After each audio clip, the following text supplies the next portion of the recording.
I'm just receiving a vital legal phone call at some point, and I might just have to jump out.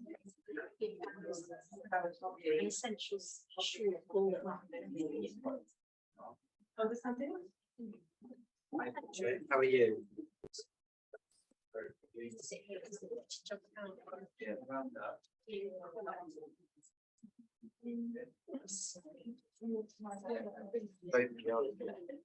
Not on. Right, so thank you so much for coming to Goldsmiths in person. Some of you travelling from long distances to be with us today. It's really wonderful to see you. And this is the Ecologies in Practice conference. It's been organised by myself, Centre for Arts and Learning. I'm Miranda Matthews, in partnership with Climate Museum UK. So Bridget Mackenzie is here as well. And it's a gathering for embodied interventions, let's say, although we also have online people with us today. Hello to online people. And we have an international online delegates and speakers too. So in the current climate, literally the climate, we are often having to reach for positive news. And I talked to Bridget Mackenzie recently, and she was saying, oh, I'm going to get out some positive news because the news is so dire at the moment about climate change and the earth crisis. Every time we're seeing something happening in terms of how stories of how fossil fuels, chemical waste, discarded plastics, textiles, meat production, fracking, other products of human industrialization and senseless destruction are warming and depleting oceans, parching lands, polluting air, devastating forests, and stamping all over the earth with industrial scale carbon footprints. So we are kind of reaching in the arts and learning to new expressions that make interventions and changes in this devastating situation and trying not to get dragged down with it. So our interventions are energizing and positive in many ways. So we, in doing this, the Centre for Arts and Learning through Ecologies in Practice and many of the speakers here have been challenging the capitalist, colonial extractivism and wasteful cultures that desensitize and close down emotions and sensory perceptions. And that is why the arts and creative processes are so important, because they activate and enliven and bring sensory processes into the current situation of what's happening now. So left unchallenged, these extractivist colonial processes are destroying millennia of careful stewarding of the earth amongst Indigenous peoples and people who really care about their local situations, their communities, their children, their families, and others. So there's a real situation of needing to care. I see Dennis Atkinson in the audience there. Hi, Dennis. So we have been referring to Dennis Atkinson's Pedagogies of Care in this. We've also been referring to post-humanist situations and contexts and theories that are decentralizing the human place on the planet to reconfigure the way that we work with other than humans and our environments. And there's also, in this way, we're kind of working in the middle of things, as Deleuze would say. We're kind of where the energy is, and we're working with rhizomatic, community-oriented, and mycorrhizal. That's a favorite term at the moment, where there's a kind of almost a kind of life force of fungal reaches that go out and spread out in connections that are not so premeditated in some ways, but have a kind of symbiotic and traceries of also kind of capillary networks. And capillary networks is a sort of more Foucauldian term, but that kind of empowering that happens through the connections that we're making. So the speakers that we have here in this couple of days are working with a great range of projects and are attuned to the experiences of diverse participants in the arts and learning and inclusive audiences for arts education and culture. So we have participants who will be talking about practice research and arts activism in universities, sustainable arts practice in museums, galleries and community spaces, artists and art collectives, taking action in the earth crisis, and ecological pedagogies in schools and universities, and also ecosophy, so ecological philosophy and ecological theories of arts and learning. So this conference intends to offer a caring and supportive environment for all speakers and contributory voices. And that supportive nature is really hopefully what everybody will bring. So please do remember that in your comments and questions for speakers. And I hope that you will all be able to meet and share stories and potentially build new projects in the sociable spaces between presentations. So just to show you our schedule today.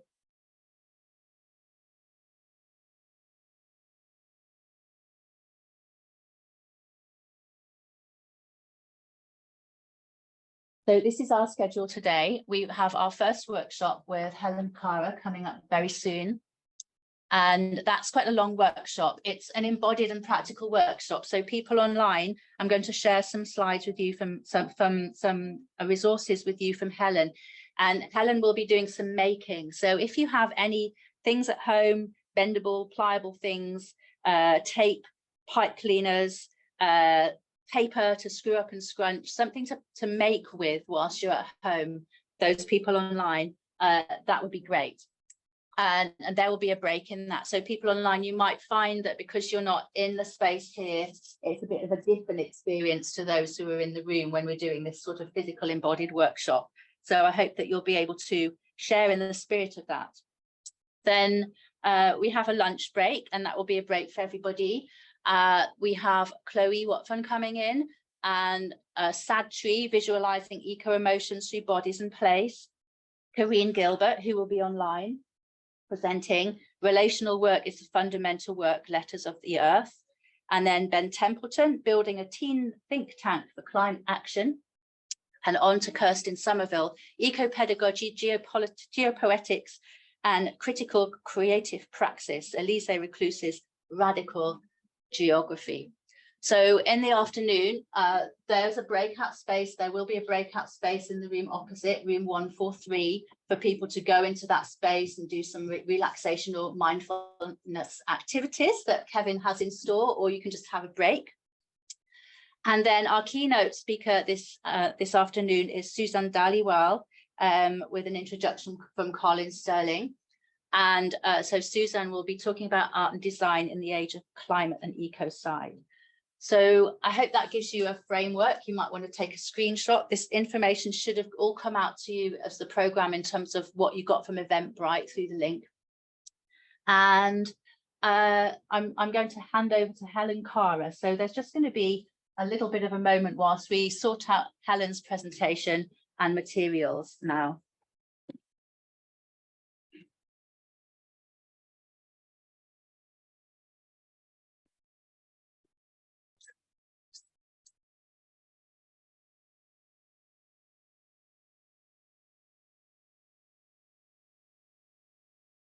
Seamlessly.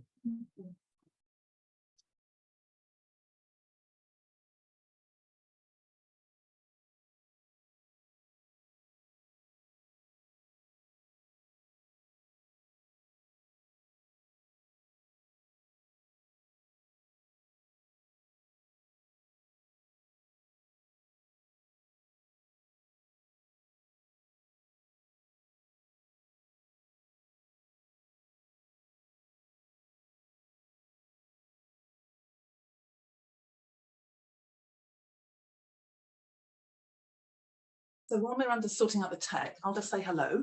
Hello, it's lovely to be here, and thank you for inviting me to come and keynote this fascinating conference. So I'm an independent researcher. I've never been an academic, but I have learned to speak the language. Down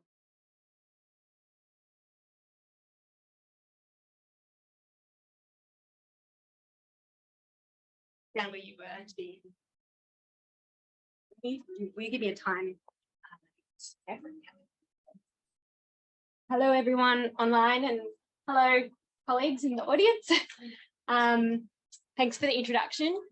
I'm presenting today as part of a team, and so my collaborators are listed here on this slide. We all come from Sydney, Australia, and we've collaborated on a range of projects, and I'm just going to talk about one particular kind of pilot that we've been working on today.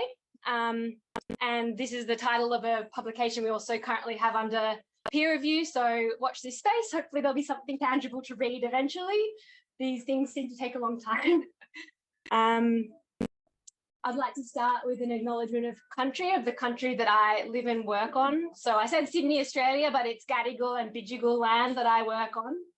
And I want to acknowledge that sovereignty was never ceded. That always was and always will be Aboriginal land. Particularly salient to talk about it when I'm standing here in England.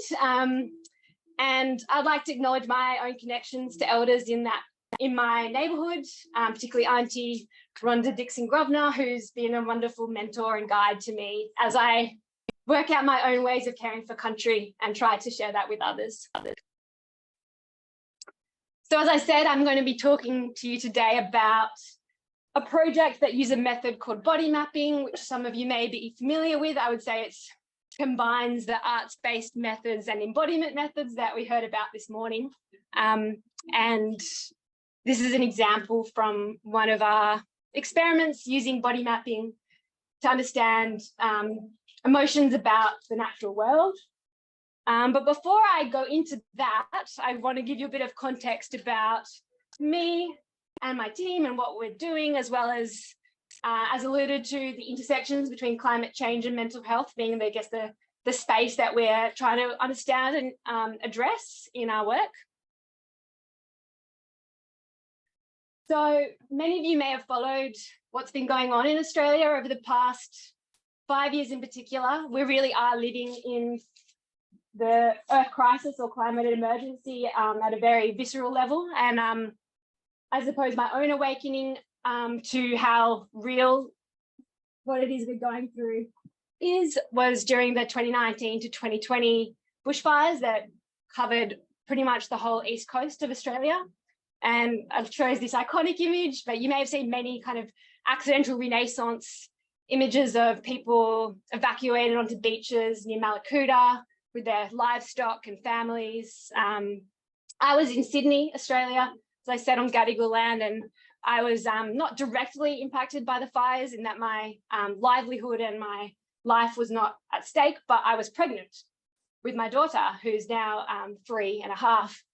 And I think something to do with being pregnant and carrying nascent life and the presence of ash, falling on my garden, and there was a red moon at night. And we were monitoring the air for particulate matter, so I often felt unsafe to go outside. That physical reality of climate change really hit me, and it hit me in a very emotional way. Like, I was really distressed and in despair, and I felt very tired, and I felt unable to do some of the things that I would usually do in my daily life. And I was very worried about the future world that my daughter would inherit.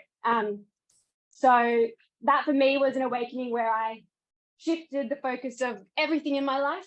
I'd always been a kind of activist, but I hadn't brought it into all facets of my life. And from then on, I've been exploring how to address the mess we're in any way that I can.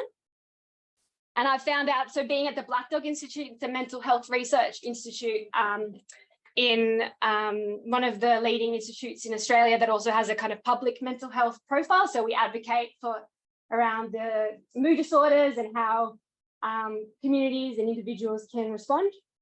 And so being there, I thought, I lived through this experience of distress. This is a real issue that we're not really kind of addressing within our organisation. And so I began to dig deeper into what's going on here, how is mental health being impacted by climate change across the world.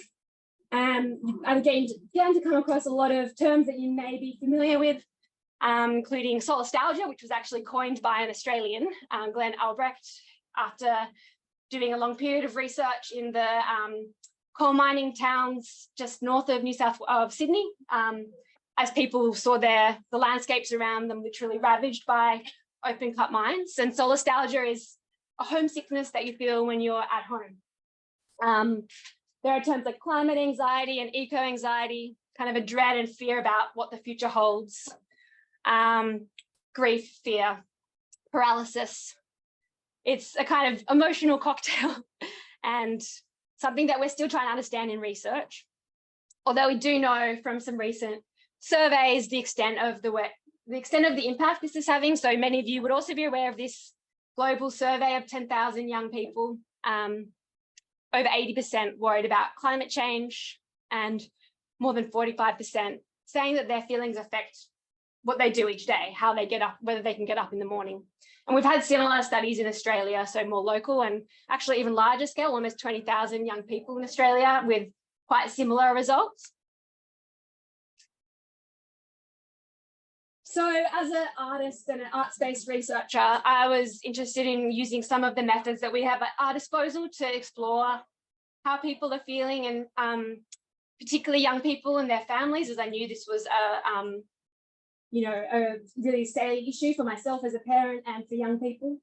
We don't actually, in terms of the evidence, we don't know a lot about younger people, and I'd be interested to know maybe after my talk if people have either anecdotal or research knowledge about that, but I'm interested in how we've kind of got a lot of evidence about the 12 to 25 young people, but maybe that younger age group, it's still unknown how to engage with that conversation.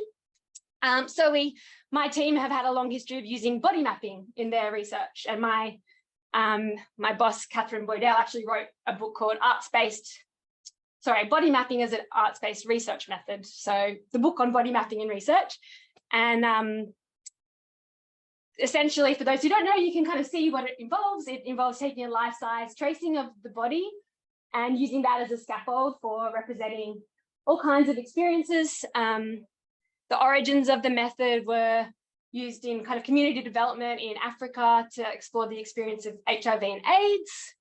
But my team have used body mapping to research all kinds of experiences relating to mental health and social stigma. And so we as a team thought this would be a really useful approach to engaging with families with feelings about what's happening to the natural world and how they are responding to climate change. These are just another couple of examples from our other projects as a team and the lab. So the image I showed at the beginning is like the kind of taster image, was part of these drop-in sessions that we ran. These are, I should add, these are really local community-based projects. So, and then kind of really emerging and experimental, but we ran these body mapping drop-in sessions just at the playground near our institute under a beautiful Moreton Bay fig. And we had pre-traced the outlines of bodies, including my children's, and we had a dog for good measure. And I collected materials from the local environment, and including a special place to me in the Blue Mountains, so a little bit west of Sydney. And we had the materials available for families to play with, to notice, explore, and then to fill the outlines with. We had over 200 people drop in, and we had lines because it just really seemed to be appealing. And we had a few prompts. It was very light on, but we asked, when you think about nature, how does it make you feel? And in hindsight, like, as I say, this is iterative and experimental, and even the idea of when you think about nature is a kind of, the phrasing of that question could be improved, I think, because we are nature, and that was kind of what the purpose of the material choices and the way we kind of framed the exercise was, but then we asked them about nature. There was like this distancing. So I'm interested in that tension, how we even re-language things to not be thinking that way. But there you go, that's what we asked. And a lot of people just treated it as a kind of color by nature exercise where they were just picking up things. They loved, these little girls love the flowers, and they filled their body maps. It was just a like fun thing to do. But then a few people, I guess, took it more seriously. And so this is an example of one little girl who found these rocks and placed them on the head and said, this is how I have very heavy thoughts about what's happening to the natural world. And then we started to talk, and I said, well, they're heavy, but notice there's life in them. There's this living symbiotic organism unfolding across that central rock you've chosen. And isn't that wonderful that you can always find something living and something with potential, even when you're feeling heavy and sad about what's going on. So I guess that's just a little anecdote to show you how says these are potential for little connective tissues to kind of begin to unfold, even in these very ephemeral engagements. This is another example of just someone's intervention in this work. So we thought that this seemed to have potential as a way of engaging with people, and we decided to do a little research project in partnership with our local council and their sustainability hub. And so in January of this year, we ran a school holiday program at the local environment park in beside an endangered wetland of, an ephemeral wetland. So a beautiful pond that is dry during certain seasons, and an endangered eastern suburbs Banksia scrub eastern ecosystem. So we were very much talking about that place and being in that place as we worked with families to map their relationships to the natural world, their thoughts and feelings, both in nature and about nature. And these are just some examples of the kind of preemptive, the preparatory practices that we did as we worked through a 3-hour session with the family. So we were working with 7 to 10-year-olds and their parents or caregivers, and often it was, so we kind of had groups of 3 or 4 working in family units as opposed to doing an individual body map.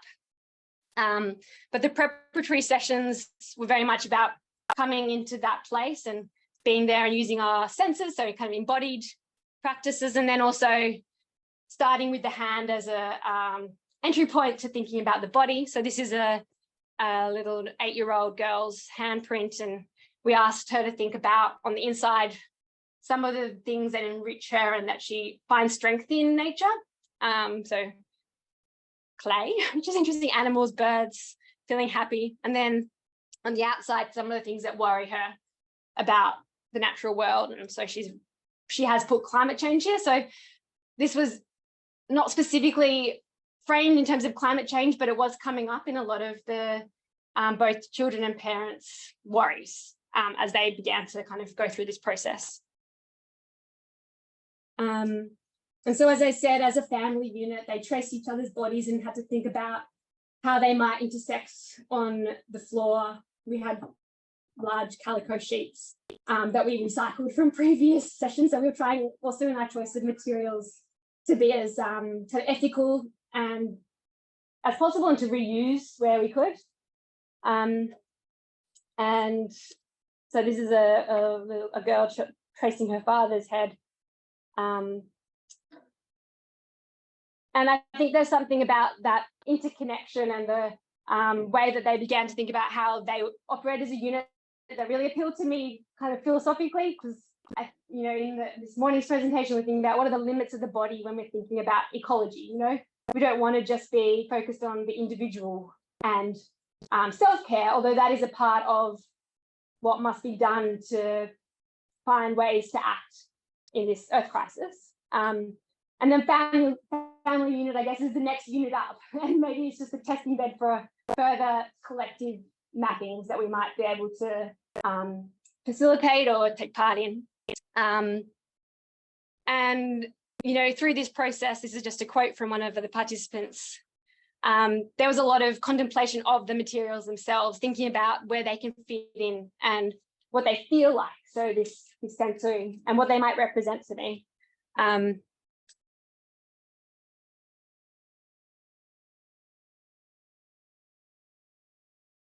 And this is just a little, these are details from another map where there's a little 7-year-old boy who was the youngest of our participants with his mother and sister. And the mother drew herself kind of cradling her son.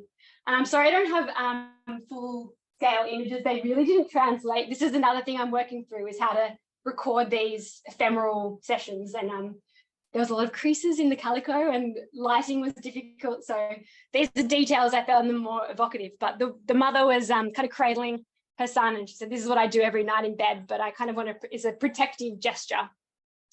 And she chose a piece of scribbly gum bark that I had provided. The scribbly gum has a bug that creates these amazing wiggly lines under the skin of the tree. And for the mother, she said that helped her think about how sometimes her brain can be very scrambled, thinking about what's up for the next generation. But her son chose the same bark in his representation. And for him, it was about the tree holding words, but humans can't understand it. And so there was a kind of nice synchronicity there. And the conversation between the mother and the son's choice of materials and how they related to that object. And it makes me think about the kind of innate empathy that we carry as children, and that sometimes we forget, and that can hold a kind of solace. 10 minutes.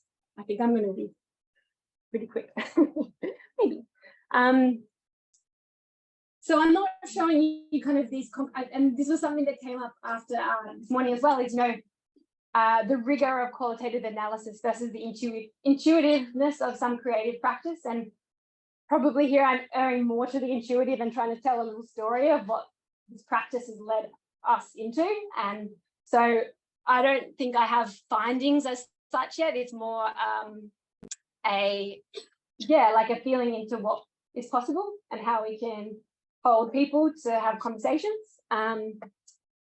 And that this is the kind of method that seems fruitful, and I would like to continue exploring. And the quotes kind of don't do that justice, but these are things that you'd all be familiar with working in creative facilitation, the idea that there's no right or wrong, it's safe to speak, and doing something creative with your hands is kind of like it's a taking away from the intellectualizing and the more verbal reflections, and then through the making, the conversations come, finding out about things that each parent or child might not have been aware of.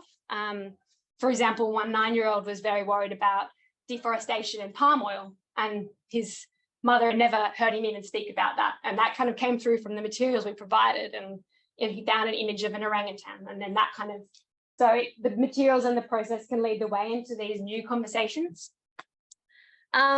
And just thinking, this is again like a truism that you see so much in reporting on arts-based methods, but you're thinking with a different side of your brain and accessing a kind of, a more intuitive way to engage. I'd also like to acknowledge the more than human participants that came along. So we had a daddy long legs originally from Europe, actually, but now a very familiar household member in Australian cities. We also had a magpie come in very curious about the materials we had provided, perched onto a few branches and walking across the body maps.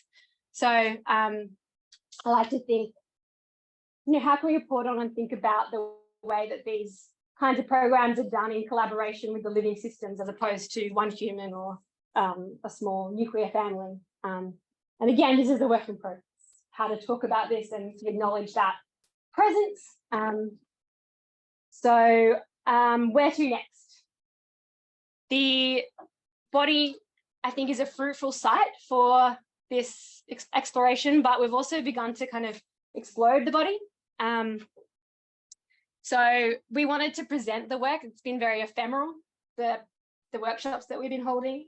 But we had a residency not long before, like about a month ago, where we used some of the materials and collage fragments from workshops to begin to create something that could be exhibited in a gallery. And this is what emerged, which is like a kind of tentacular, half human, half octopus, half bird, that over 20 people contributed to, who visited our residency. Natalie, just to let you know, it's 7 minutes, including sort of questions as well. Now. Oh, okay. Yeah. I thought I was going too short, but that's good. So that's it. That's where I'm at. Tentacular creatures with a bit of body. Any questions? Questions in the room? We may have some online questions too, but if you would like to see what comes up in the room. When you're doing work that's bringing up things like, obviously you come from a mental health, and often I'm quite aware of bringing up things that then bye. Yes. But how do we kind of, as best we can, be safe with that? We have a lot of framing in our sessions. So in the drop-in session, it was more the presence of support materials and having people on site who could be attuned to distress. But in the more structured session, we really acknowledge the potential for it to be bringing up feelings that might be distressing and encouraging, like setting up a space that people could take themselves to if they were feeling overwhelmed. And then, yeah, staying up front where they could go for support, further support. So that's the main things. We haven't found it. I mean, that the sessions that I'm talking about right now, we didn't find people getting distressed at all, and haven't heard anything since. Like they had all our contact details as well to follow up with us. But I have found it is very emotional. It is moving, and we have had people crying and being quite raw. So yeah, it's like, you know, in any facilitation, having an entry, a framing and setting up, and then also a closure, so that you don't leave feeling like it's all open and raw. You know, there's a chance to reflect, which I didn't explain, but in this session, you know, people had finished their compositions and then spoke about it and reflected and talked about anything that might come up for them. Does that answer? Yeah. Great. We have a question from Karine, who is our next speaker. Karine, do you want to come on and test your mic? Yeah, sure. Can you hear me? Yes. Great. Okay, because my connection isn't amazing. Thank you so much, Chloe, for your presentation. I appreciate it. I'm really curious to hear if you provide any specific ways for people to then take action after the process, you know, takes place, if they feel this sort of momentum of then wanting to be involved in community or take the next for them to feel. Because I think with the work around ecological grief, sometimes it's also about sort of providing next steps so that people feel they can move into action, and what some of those might be that you offer. So with that particular project, it was linking into our local council, because it was all local audiences, so local sustainability initiatives that they could be a part of. Okay. It's interesting though, it's an interesting conundrum. So I'm affiliated with an Australian organisation called Ecologies for a Safe Climate, who have been running workshops around ecological grief for many years. And one part of their remit is actually that there shouldn't be an action outcome, even though we know from the evidence that taking action can help. But in their sessions, they want to keep it separate, because they often work with activists or people who are doing environmental work.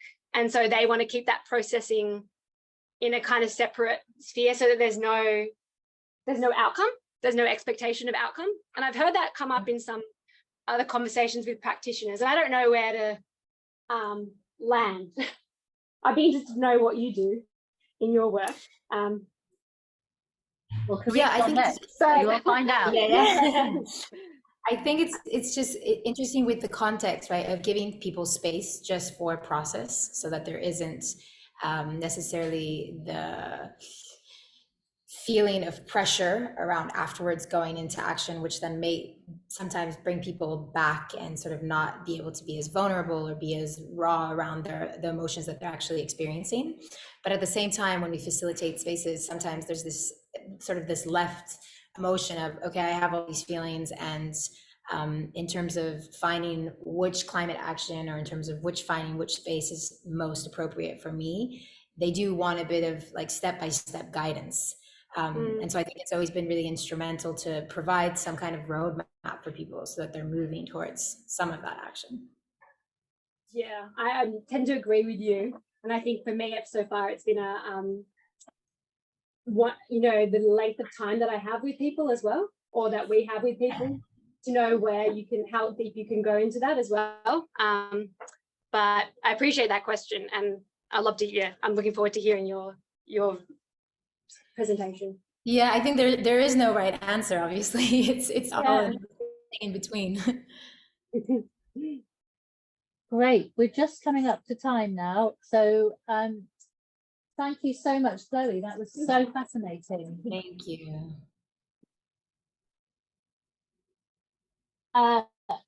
Karine, I've made you a co-host, so I'm going to stop the sharing now. And do you want to try and see if you can start sharing your own slides? Yes, I'm going to try to do that. Let's see. I'm going to see if I can go ahead and share a particular screen. I'm also going to be sharing an audio. So if it doesn't work from my end, then maybe that's something that I can send to you. But let's Okay. We'll have a go. first. Yeah. And see how it works. Okay, can everyone see my screen? Right, I'm just trying to move up this one. Maybe one of the ways is also for this to. Okay, let me know if you can see my screen. Okay. If you stop sharing, Karine, I'm going to try dragging up this screen into the one above us, because we've got another screen above us here which goes out to the whole room. So if you could just stop sharing a minute, and I'll try and You want me to stop sharing? Okay. yeah, and I'll see if the Zoom now. There we go. Now you should be able to see.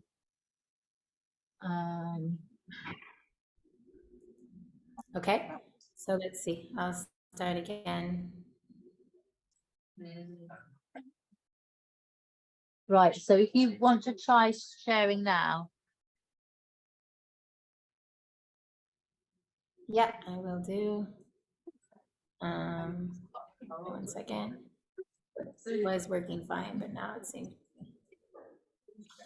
Do you see anything? We didn't see your screen then. Okay, give me 1 second. What I'll do is I'm gonna open this.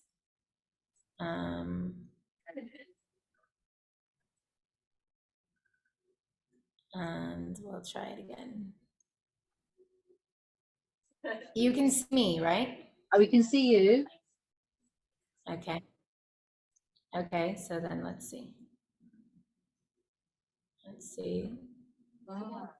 Okay. Says that it's loading. It had loaded. Okay, yeah, loading.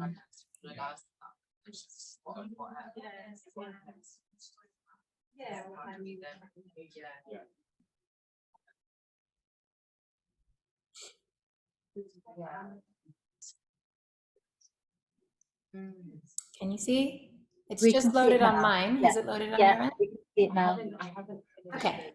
Great. Okay, so Can everybody see in here, start. Karine? Can you all hear me? Yeah. Great. Okay, so thank you so much for having me, Miranda, and everyone else. I would have loved to have been there in person. Facilitating online has definitely been something that's challenging over the years now, since COVID especially. I'm going to open up by asking you to think about these two questions. So what are you bringing life to, and what is bringing life to you? And perhaps you can hold these two questions as I sort of share what we've been working on. And then if we have a chance at the end, or perhaps even maybe after today, I would love to have you maybe even email some of the thoughts that came up around these two questions. So what are you bringing life to, and what is bringing life to you? So I run a project called Grounded in Motion, and the focus really is on elevating ecological consciousness. Many of you have spoken about this idea of narrative and how important narrative is, that we are not separate from the natural world, and to heal our planet is to heal the current narrative of separateness. So two of the questions that we really focus on when generating deep ecology installations, any type of educational initiative, and actually a lot of our nature rights advocacy work, is bringing to the surface the idea of in what ways do the earth systems sustain us, to really deepen the concept and just notion of reciprocity. So we sit with the earth systems and the way that they sustain us, both in artistic ways and in pedagogical ways, and move into contemplative practices around the ways in which our bodies are made of water, the ways in which our bodies are sourced from the earth and sustained through the earth systems. And one of the sort of second pieces that I'll speak to today is this idea of narrative, and how part of the ecological crisis is the crisis of narrative, and the narrative of both doom and gloom, but also the narrative of some of what we were just chatting about with Chloe, this idea, right, of in what ways do we feel a sense of ecological grief and a sense of mourning, and how is this grief something that is both a recognition of what is happening, but also then shaping the narrative, which can make people feel very, very disempowered to be in collective action. One of the big things that we've been working on the last few years is installations, which basically means that Grounded in Motion, which is the project that I lead, helps to support cultural centers to give opportunities for people that are moving through climate change exhibits, or that are moving through climate change or let's say biodiversity loss exhibits, give them time to process the content that they are actually seeing or that they are actually reading. So when they go into museum spaces or they go into gallery spaces, and one of the focuses is on biodiversity loss, what do participants, do audience members then do after leaving the exhibit in order to process and in order to start to build relationship with what is happening? Because otherwise we have this divergence, which many of you have been mentioning as well, between sort of content, data, information, and the grieving process, the emotional processing, and the relationship of what is it that we're really feeling, and in what ways are we really coexisting with all of these, both losses and life. So this is an image of a installation from an artist called Claire Celeste, who spends a lot of time creating collages. And one of the focuses of her collages is on different parts of fungi and birds that are being lost, or that are slowly diminishing. I'd like to play for you a soundscape, because one of the things that we do to support these cultural centers, or even within the universities and schools that we teach, is create soundscapes, because sound is one of the ways that we've found to be most supportive in order for people to be able to process. So if it's all right with you, I'm going to try and play you the soundscape itself. And you'll probably also be able to see one of the videos that was created. So I'm just going to go to our website. Une racine qui continue. Okay. Just could you let me know? Can you hear the sound from the video? Yes. Yeah. Okay, fantastic. Mettre au présent.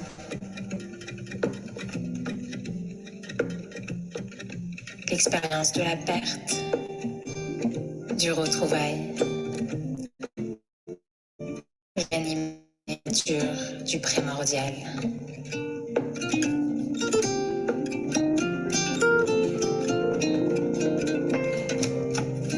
Pour éviter le sombre, un mistral se lève, des mouvements loin, enterrés sous la terre, les volcans, les rumeurs de cicades.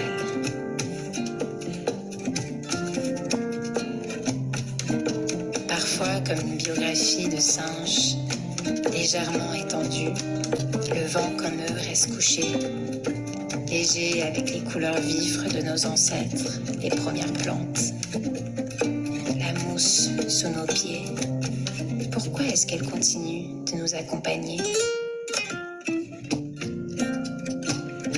On ne veut pas les perdre, surtout on veut les retrouver, les célébrer, les tenir proches pour apprendre leurs leçons, leur sagesse. Le verre sort, mais les couleurs, elles sont à l'intérieur.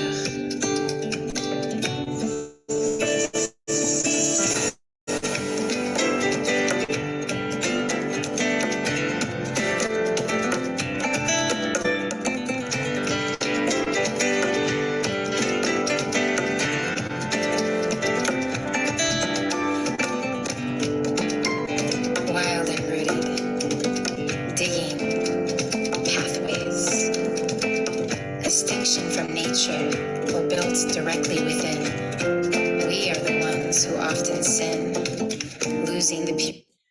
Okay, so I'm just gonna stop it there because I know we don't have so much time. Go back to the full share. But that was a piece called Mycelium. So we also work with a lot of musicians. I do a lot of the lyric composition, but we work with a lot of South American musicians, specifically around folkloric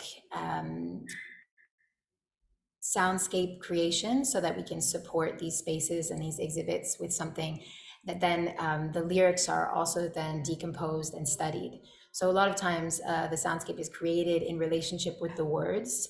In this particular case, the piece is called Mycelium, and we're really also then creating this educational moment, pedagogical moment, to talk about the role of soil and the role of mycelium in terms of a supportive, interconnected network.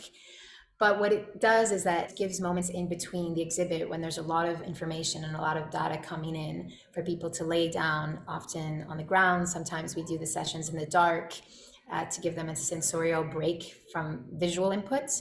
And it plays between different languages. We have sometimes, you know, in this case it was French and English, but of course it depends on where the installation is taking place and what kind of stuff is being brought up in terms of content. So we've got another one right now that we've been working on called Murmurations, which is really about pollinator pathways and wildlife corridors. And the lyrics allow for a little bit of a creative interpretation of a lot of the content that is sometimes then being infused into the pedagogical programs, be it like a sustainable development class at a university or a school. And the next practice I'm going to speak to is called Letters of Earth. And this is something that we started about 4 or 5 years ago, specifically in relationship with nature rights advocacy groups around watershed protection, working with legislators who are protecting watersheds. These are some of the examples of letters that have been written throughout the different workshops. And then we record the voices of the letters from different participants, sometimes from different ends of the rivers, so sometimes people that are upstream or downstream. And sometimes they're turned into performance rituals. So this was one that we did in Brooklyn, New York, specifically around the Gowanus Canal. And the original Lenape water source in Brooklyn of the Lenape tribe that was feeding all of the water sources within Brooklyn, which is of course now highly, highly contaminated. It's one of the most contaminated waterways in North America. And we invited, because sound plays such a crucial role, we invited a harpist, Catherine DeLong, who played the harp in and out of our walks. And I was walking people along the original water source pathways so that there was and a consciousness building around where are the water sources that sustain this particular city or this particular borough, in this case, Brooklyn. Inviting people to write letters as they reflected on the information and the data that we were giving them, as well as then having these long pauses of contemplative practice where people could be sitting in silence, guided by the harpist, who specifically is working with me at the moment on endangered bodies of water. She lives in Salt Lake City, and we've been collaborating specifically on the Save Our Great Salt Lake, which is space for and countless amount of migratory birds that are reliant on it as they travel. So this was water walks. Here are other images of the cemetery. This is the cemetery. Is the lake is the original water source of the Lenape that was then slowly paved over. Many wetlands were filled in, parking lots were created, buildings were built up all around, which of course shifted the waterways. This is a slightly different approach. This was a ritual Gutierrez, a Mexican artist who's also a collaborator of mine. And she is working specifically with pH strips that when they come into contact with the water, reveal different levels of acidity or alkalinity. And this was a performance that we did in collaboration with a nature rights activist group to, again, signed legislation to protect the northeastern watersheds. And it was filmed, but the idea was that we were communing with the water, and the public that was then there to witness the ritual was then given an opportunity to discuss after which waterways they've been cut off from. So in Guadalajara, where Kio is from, there's many rivers that are so badly contaminated and so badly polluted that it's of course dangerous to come into contact with the water, but also people don't have access. This particular bridge up near Harlem is another sort of example where the water is there, but because of security reasons and many other urban infrastructure reasons, the bridge in this case really separates the human relationship and the human contact with such a natural source that sustains a city of over 8 million people. And so we do then a pedagogical project within different schools. One of them is the Lycée Français, where we talk about where the water sources are that actually sustain the urban infrastructure of New York, which of course are much, much further north in the Catskills and the Delaware reservoirs. But it offers a balance, which is really to sort of go back to the essential practice. It offers a balance between the ritualistic, the contemplative, the artistic, and then the pedagogical content that many, many students are taking in, which can be both emotionally a lot, but also can be very, very content and quote unquote rational, and not providing as much space for this relationship building. And one of our deepest desires, and I would say our quest, is to really integrate the relationship building and the reciprocal relationship building. This is a photo of a different session called Rituals of Reciprocity, which is more of a retreat where we invite people to come and spend several days cultivating this relationship, so being in practice itself. And this is the Letters to the Elements exercise, or a photo of that particular moment.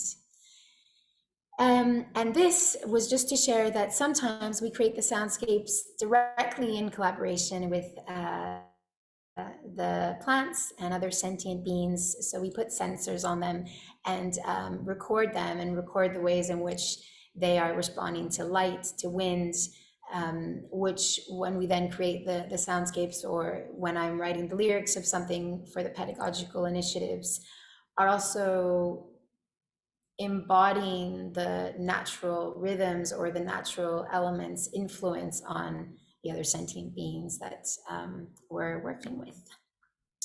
And this was something that was created for the Mind and Life Institute, where we facilitated just looking at this idea of trust and fairness in development. But just for sake of time, because I want to be respectful, I'm not going to go into that. And I think I'm actually going to stop it there to make sure that we have some time for questions. So I'm going to come out of full screen share. And maybe I'll stop share so that way I can see you all, or at least you can, I guess you can see me.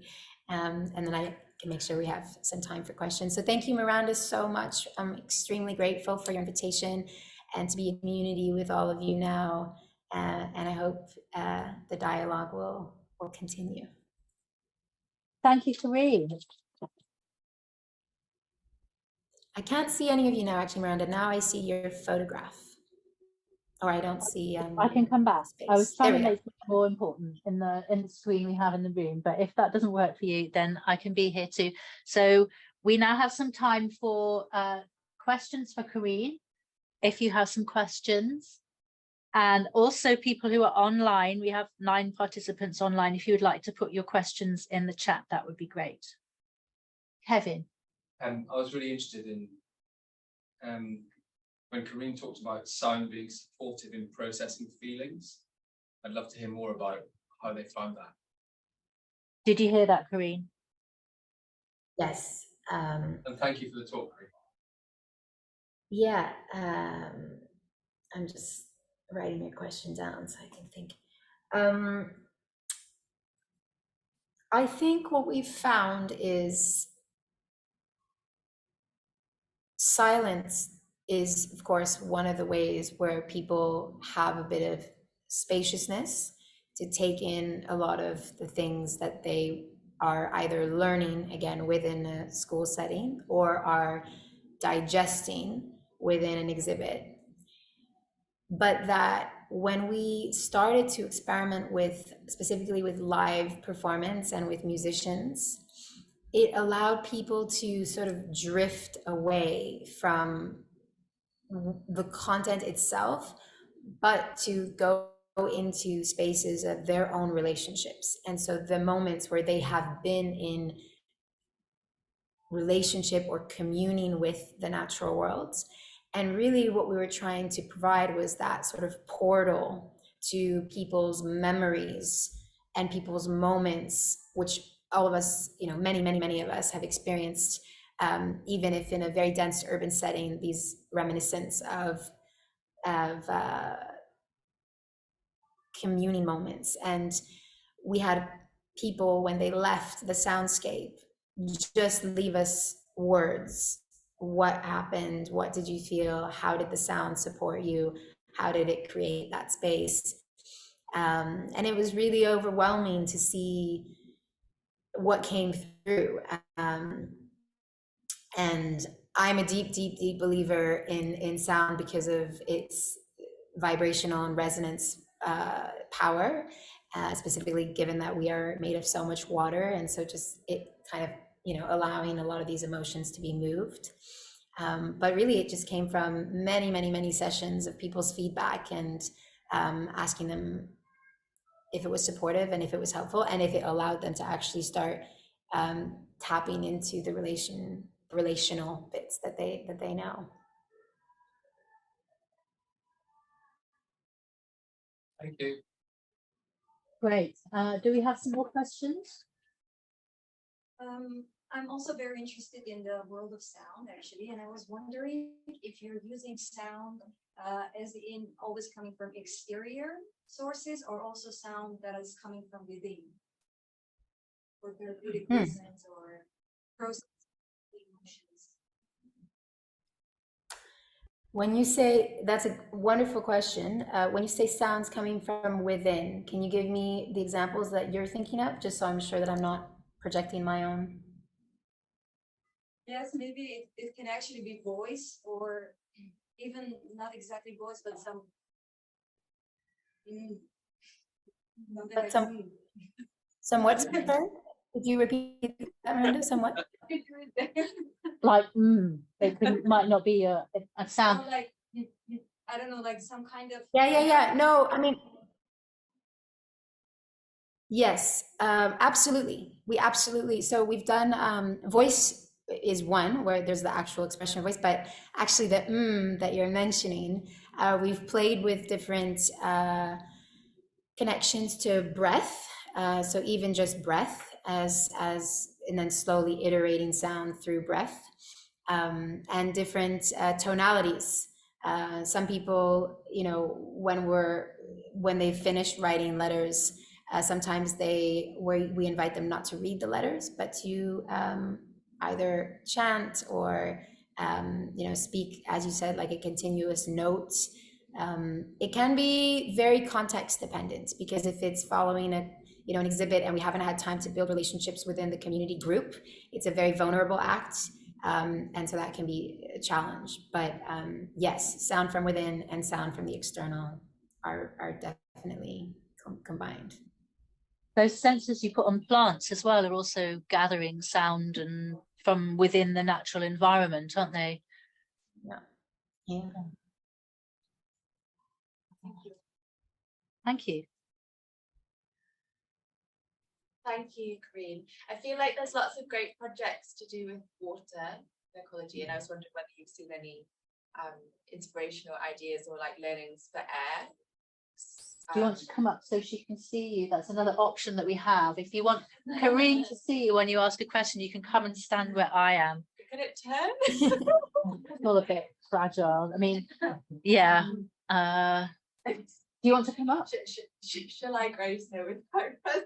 Please do. Yeah. Yeah. I mean, yeah. I've asked the question, but I can add up. Yeah, I feel like we take the air for granted more. And if you have any ideas, or you've worked, or have any learnings or ideas for air. Yes, thank you so much for that question. So we do have more experience at the moment with water and even earth because of some of the work we've been doing with soil. But your question is very timely because currently in New York, the last couple of months, as you know, many of you will know, the air has been, suffering so much given the wildfires in Canada. So it's been very visceral. And people are in a moment, of course, of reckoning, and also in a moment of embodying and experiencing something, very intense and very close. So some of the things have been coming up around, unfortunately, with the wildfires, like what kind of things is that awakening in people, and what kind of reckoning is that awakening in people specific to air? So we don't have, I don't have many examples where we've started to play with that and be as deeply in relationship with that, with water and earth. But your question is also inspiring me to continue to think about it, because it's been coming up for the last couple of months. So thank you. We have 4 more minutes, so time for another question.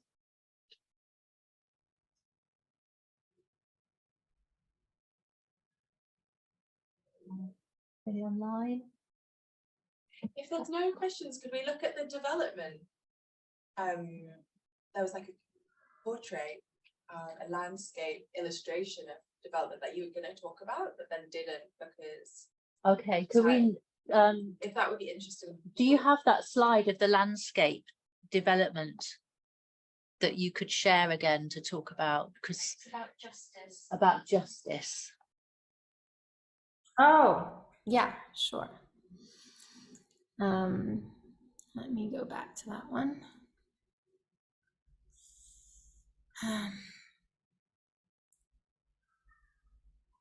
Yeah.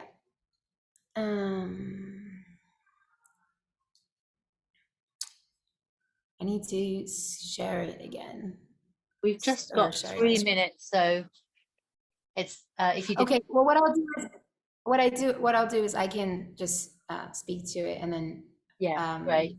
Actually, maybe is, because apologies for asking this now, but everyone that's in the room, is there a way that then, because I could also send it to everyone, is there going to be a way for all of us to be able to share things with each other? Yeah, I mean, what we have is the kind of email collection from Eventbrite, so I can gather those emails, and that's probably the easiest thing to do, because you can't really attach files on Eventbrite. But I can attach files if I get everybody's emails. If you don't want me to do that, please let me know. If you'd rather be left out of any further email communication after the conference, that's quite understandable. But yeah, that's one thing we can do to keep everybody in contact afterwards. Okay, great. Yeah, because that I'm happy to send the actual image. But this came from a session that we worked on with the Mind and Life Institute, and the idea was really looking at the built-in systems and the ways in which those systems are sustained by taking either trust or fairness and development as the core center. So what are the ways in which we're shifting systems thinking with trust and fairness at the center? The creator of this was a collective from Mind and Life. So it's not really one particular person. It was actually a visual that was created throughout our conversation. But the idea is this idea of who are the storytellers, and who are the storytellers, and what roots do they have in sharing different ways of envisioning, or sharing different ways of being in relationship with Earth. So of course, so many Indigenous communities looking at their folkloric practices, their ritualistic practices, their ceremonious practices, and hearing from them all the ways in which you know, their practice, of course, now is continuously being extracted, and within a you know, colonist mindset of the ways in which that power is then being redistributed without equity and without looking at the sources of those storytellers. So it was rooted in that, and it's an ongoing, obviously, conversation around looking at the ways in which colonization and the colonization of extractionism with earth has been part of why our earth systems are suffering, and who has had power and who's been dispossessed of that power. Well, thank you ever so much, Corinne. That's been absolutely fascinating just to see those windows into those wonderful cultural connections and relationships that you're building through practice research. So big round of applause for you. Thank you so much for joining us internationally as well. Brave online connection there. So we're going on to Ben now, and I'm going to kind of have another shift around of the technology in a minute because Ben wants to do something different. So I'm just going to put this here. Then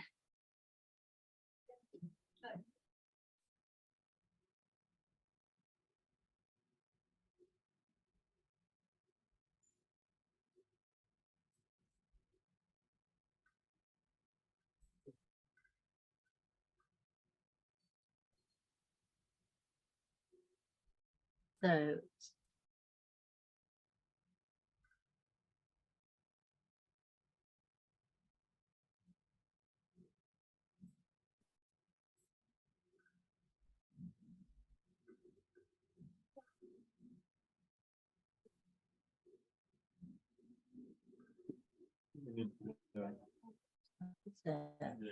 it's just, I think your notes are not going to be on there if I do that. That's the thing. Is that okay? Yeah, see what happens.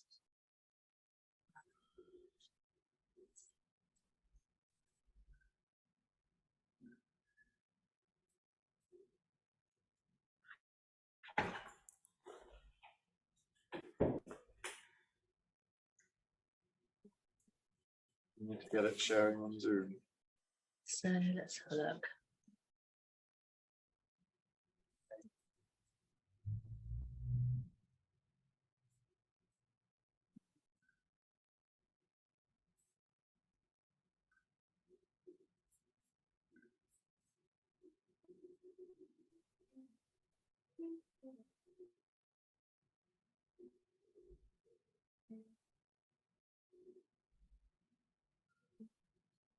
Can everybody online see Ben's slides now?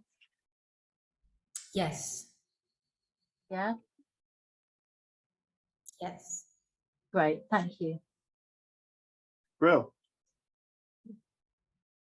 Can you see Ben and me?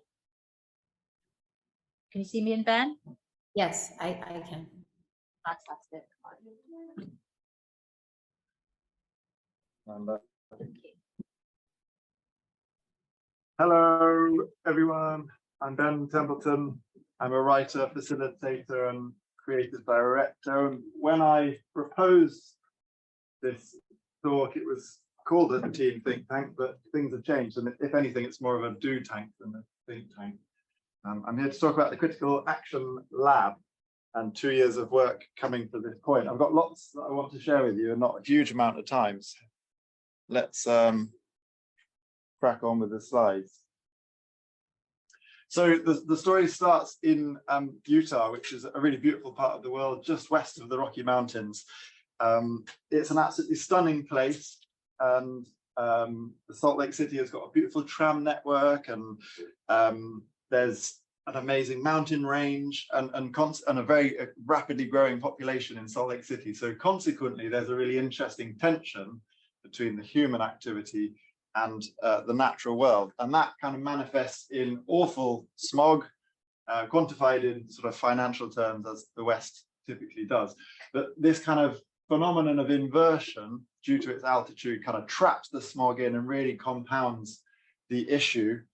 And And of course, the Great Salt Lake is evaporating and sort of running off at a rapid rate. Within a few years, poisonous gases will be released from the ground. So there's a really interesting tension between the sort of human factors there and this beautiful natural environment. The good news is that there is a wonderful institution there called the Natural History Museum of Utah. The museum is covered in copper from a mining company on the other side of the valley, which is another slightly strange tension in that part of the world, and quite an interesting one, because the museum do some really quite radical stuff, but they're sort of funded in some part by a mining company. So interesting tension just to acknowledge. The museum have wonderful connections with the indigenous communities in that part of the world. They have many oversubscribed youth programs, and consequently they've cultivated some brilliant relationships with some philanthropic families. One family in particular committed to sort of funding the early stages of research and development. So under the banner of advancing critical thinking, they came up with a thing called Research Quest, which is the sort of first fully operationalized program under that banner of advancing critical thinking. And essentially it provides virtual field trips for teenagers and a structure of critical thinking for them to essentially to adapt those skills.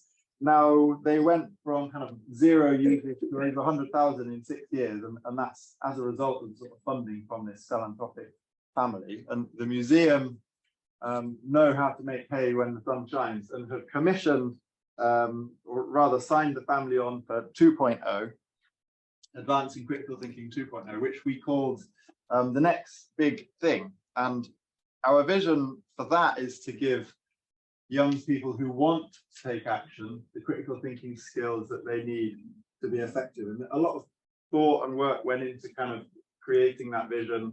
I'll skip over that, and I just want to talk to you about essentially the 2 years of work that we've done. And like all well-meaning, well-off, mostly white people, we made things awfully complicated, but more than they needed to be, and produced lots of diagrams.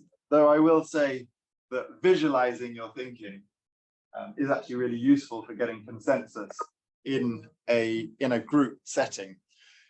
I mean, in many ways, the thing we were tackling is quite straightforward. It's the sort of Venn intersection of critical thinking and climate change. Now, although it may look simple in the diagram, the challenge, I guess there was a big tug of war between the funders are very interested in critical thinking, and climate change is maybe the dominant narrative of our time. And so this sort of tug of war was quite interesting. Anyway, we embarked on a bumpy road of sort of divergent, converge cycles across 2 years. And what I want to share with you is a few key moments from that journey. Those 4 circles represent the moments we did these big tests.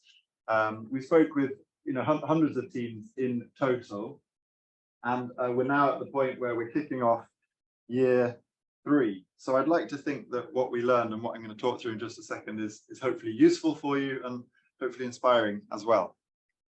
So the first big test really was to gauge their interest in 2 concepts that we had.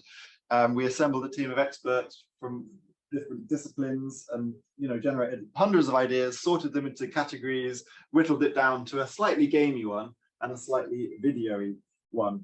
And I guess we conducted evaluations in focus groups. It was no one needs, well, anyone who's worked with teams knows how rewarding that process is, just being in a room with teams. We reached 27 of them, and we used a tool called Mentimeter, which was really useful. It's a dynamic tool that students can contribute to live in the session and then see the results of their inputs to create quite a nice discursive way of digging into particular issues. So it's quite rewarding for the participants. I guess the point I wanted to make here is about summarizing the data. We generated a huge amount of qualitative and quantitative data, and that process of summarizing is so important. A summary document is useful in 6 months' time, but a big dump of data is kind of not that useful. time invested in summarizing is brilliant. So both concepts were received well. I mean, the first one was a brain game about challenging your friends, spotting patterns, slaying myths, and the second concept was more video based. So it's about teens pitching for funding to fund the action they wanted to take, and then we film them doing it. When pushed to pick one or the other, no surprise that the game was the most popular thing. So our big realization anyway was that teams move in small circles and need support thinking beyond individual actions. So school was sort of the primary source of content. Family rules still dominate the way they live their lives. They're concerned that not enough people are taking climate change seriously, and they understand impacts, but sort of lack confidence in actually taking action. So it was nice to see that communication skills, sort of one of the biggest levers they feel like they could pull. So there was an understanding that they needed better communication skills. And in terms of their media habits, the second realization that tell someone to mute themselves. Could you all Zoom folk mute yourselves, please? Thank you. So the second realization was that we need to take a multi-platform mixed media approach because of their such voracious and sophisticated media habits. They are very aware of their, very self-aware bunch, very aware of their short attention spans, or the fact that these algorithms are feeding them content. They are not going into this blindly. Just as happy Insta scrolling or downloading a 30, 40, 50-minute documentary to play in the background as they study. So one of the surprises at this point was realizing that very few teens in our small sample sort of wanted to create content. They were much more happy consuming content, which was an interesting design challenge that we returned to. So the second big test, having worked out sort of media habits and interests, was around content. So what's the sort of messaging that would work around critical thinking? And we used Mentimeter again and conducted some sort of online focus groups. I guess the big learn was again about visualizing that data, and we explored other tools within Mentimeter for showing their responses live as they occur, and that visualization really shortcutted us to the interesting topic to continue the discussion. The challenge with visualizing data, I suppose, is that it does involve a lot of interpretation of the data, particularly if it's a stream of consciousness from a very confident teenager. And that interpretation of the data does take time. In any case, we built an idea of the sorts of people that they wanted to hear from. And I suppose the learning really is that authenticity is very important. First-hand accounts, frontline experience. And when pushed to choose between, is it the person that's more interesting or the content, that they were, of course, more interested in the person. And particularly that idea of a range of perspectives from different people. So our realization at that point was that we need to show, not tell, we need to show how real people use critical thinking to drive real action. The sort of third big test that we did, and this is kind of deep into year 2 now, was around formats. So format thinking for us was about, I guess we wanted to explore the different ways we could package up our messages. And Desert Island Discs is an example of a format where there's a very familiar structure and you know what to expect from that format. I mean, another example is the sort of personality quiz. We're all familiar with the rules of that format. At the very end, it holds up a mirror and says you're this type of character. Cards Against Humanity, again, is a sort of a format, a game format where there are prompts and you can respond in creative ways. So we wanted to look at different ways of packaging up our messaging into neat little shapes. So we developed 9 concept ideas alongside teams, comprising 3 video ideas, 3 game ideas, and 3 community hub ideas. And these ideas were conveyed in an online survey, just with little elevator pitches and a kind of reference So, for example, a video contrasting opposing views in the style of a Vice documentary. How do you feel about that? And by enabling teams to share this survey, we managed to sort of reach over 80 teams, which is brilliant. And a quick note on the data, with those kind of very quick polls, 1 to 5, what extent are you interested? The kind of net that votes in the middle, the number 3, that they hide an awful lot of information. There's only sort of so much you can get out of it. And actually, it was at the extremes that we found the most interesting stuff out. So we learned some interesting things about the sorts of platforms that they're using. YouTube, TikTok and Instagram were those were the most popular. Of the 9 formats, the social game was really popular, and a citizen science project was again really popular. So these at their heart have a social element to it and coming together to achieve something together. In terms of the online community spaces, it became apparent that teens were very wary of toxic online sort of divisive spaces. There's some interesting comments on the left. Oh, I don't want to be part of something that's so political. I don't want to just discuss things. I want to do things. I don't want to be with random people.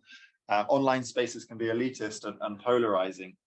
But again, the data here is telling us stay away from building communities, but actually it's more nuanced than that. We know that people value coming together. The team programs are very oversubscribed. So to a certain extent, you have to unlock the messages within that data and not take it too literally. In terms of decoding some of those qualitative statements, our big realization is that these formats could come together. So videos that inspire, games that challenge, and then events that connect. And the teams were telling us, you know, don't be preachy, don't be schooly. They want specific, relatable stories. They want to hear from real people, real experts. They want to watch on familiar social channels. They want to play with friends. They said, challenge me. Let me solve this in different ways and tell me about myself. And so our realization was to pull all of those different formats together. But before making it for real, we did a final phase of prototyping. So where the format testing the aim was to help us decide which formats should we really prototype and jump into. This prototyping phase was really about making it for real, making stuff for real. And a large proportion of our budget went into prototyping 3 streams. So we did some videos, some games, and some community events. So there were 5 very different prototypes, each with its own requirements and sort of test environments. So 2 of the videos were tested online. 1 of the games was in person. 1 of the games was online. The event, of course, was in person. But we tried to standardize our methods of data capture, essentially a bit of observation. So someone watching the energy, how teens interact, a bit of discussion. So directly asking teens questions and then following up. Well, we did some pre and some post surveys. But the really useful thing about this phase of the study, previously we're a bit messy, fast and loose. This stage was very standardized. We used the same measures for each of the artifacts that we made. And that standardization was really useful for us. So I mean, we did an awful lot of work on this design process, essentially design the prototypes, work with teams, get some initial feedback, design again, test again, and then consolidate into your insights sort of summary documents. I'm going to pull out a couple of those insights and tell you a bit about the prototypes. So we produced 2 videos. One focused more on the people behind an action and featured some interviews, and the other used the same story but was a bit more like unpack it. It was a bit more of an explainer video. So we took the same story and told it in 2 different ways. And I suppose in a nutshell, the teams actually really liked both the videos. There was a preference towards the unpacking. But in general, we felt like we were going in the right direction with the videos, but still slightly wrong tone, still a little bit too schooly, a little bit PowerPointy. Remote shoots actually work out okay. We were trying to keep costs and carbon down. So it was done by a green screen and sort of directing remotely, writing scripts, getting a presenter to record various takes. But the big learning here is how hard it is to source the stories. So people don't always answer the phone, they move on, they're not part of that project anymore, and maybe they don't even have the charisma anyway to carry on an interview. So we had to think differently about how we sourced stories if we were to take this route forwards. We produced 2 games. So one of them was a social game played in person. This was a print and play, and actually Matteo helped design this game. And then the second game, I guess it's more of a tool really. It lived online, and it was a bit like a personality test. And so we were testing sort of different modes of engagement. Did in-person gaming work better than online gaming? I mean, the short answer is that the teams really liked the games. It worked well. They were very popular. And the summary, I suppose, is that playing together is powerful. So the online game was a solo experience, but you could share the result with your friends, with your family, and it had a social element to it. The team had a huge amount of ideas for how we could develop those 2 products. But the big question really is the discovery and the sort of facilitation of those games is potentially problematic. How do the kids find these games? How do they run them themselves? And then finally, the event. So we co-designed a live event with teens using a model, the Youth Climate Summit toolkit that the Wild Centre produced. So someone had sort of laid the track for us, and we essentially charged at this, and within 4 weeks we had produced a fantastic event with workshops, live speakers, and the energy in the room was really fantastic. So it's possible to co-design with 4 teams and launch within 4 weeks, but it was bloody hard. It was really hard work. Testament to the museum for just that can-do attitude. The big question about in-person events is how do they scale? How do you reach teams beyond sort of single digits or double digits? How do you add zeros on the end? I don't know, it's a slightly boring question because I think intimate events are really special, but it's worth asking, how do we reach more people? So I guess lining everything up, all of those formats up together, we can see that the closer teams come to doing it for real, the more impactful it is. So you can see that of the 3 different streams, generally, they all inspired action, they all changed the way people think. Teams want more, but events won across the board. One quirk is that the videos weren't very shareable, and I think that there's an interesting thing to dig into there. Was it because they weren't good enough, or they were too politicized? So I suppose there was a natural progression towards deeper participation. The videos were excellent for kind of priming and setting the tone. The games were excellent for applied critical thinking and sharing with close networks. But then the events is where the real inspiration, the real connections, and the real impact happens. Just a quick bit of context here, and then I'll kind of summarize with where we ended up. So our environment that we live in is changing, the environment that we work in is changing, the environments that we socialize in is changing.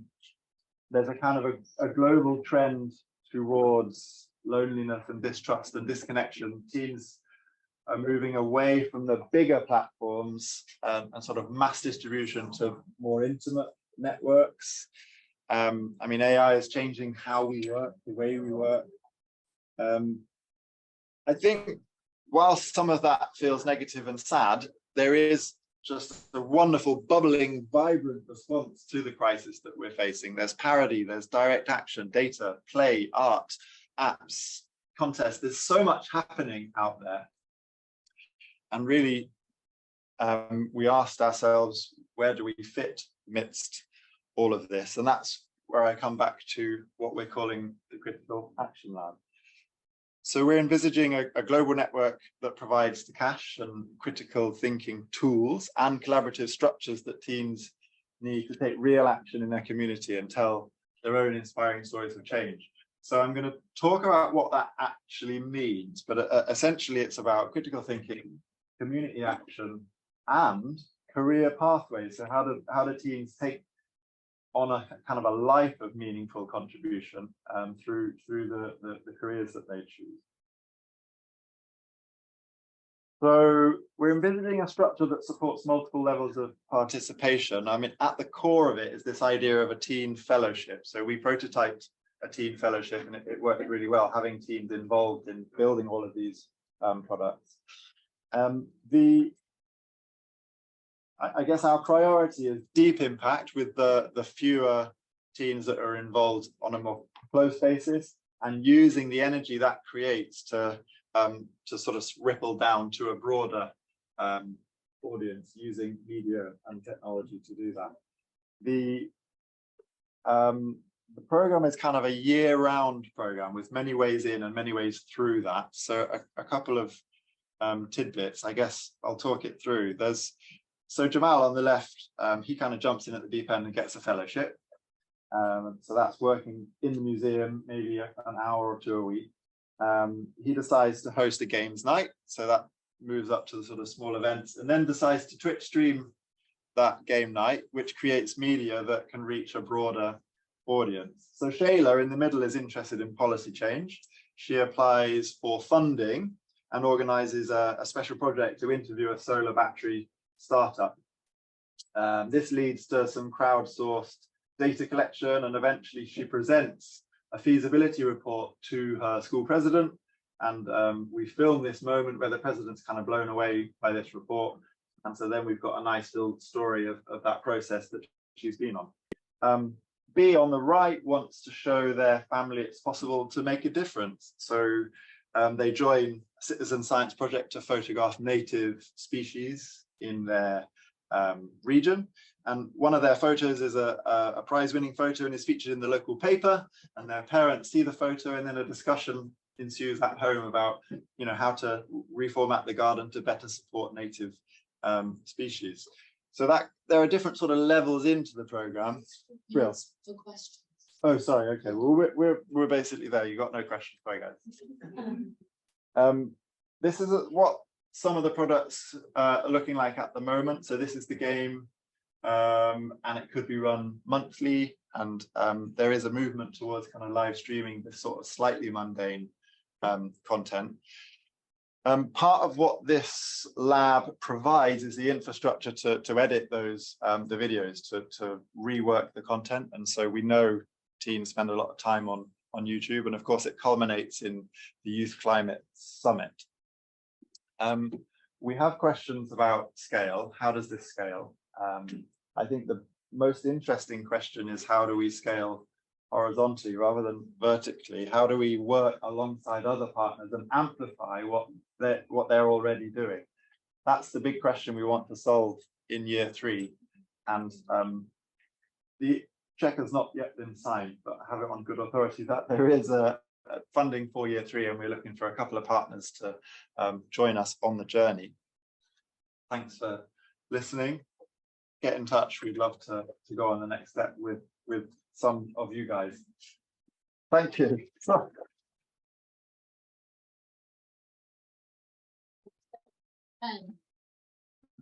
30 seconds for one question, maybe? Just a very quick question. The funding thing, which I think is critical action, I'm a bit confused. There are 2 things.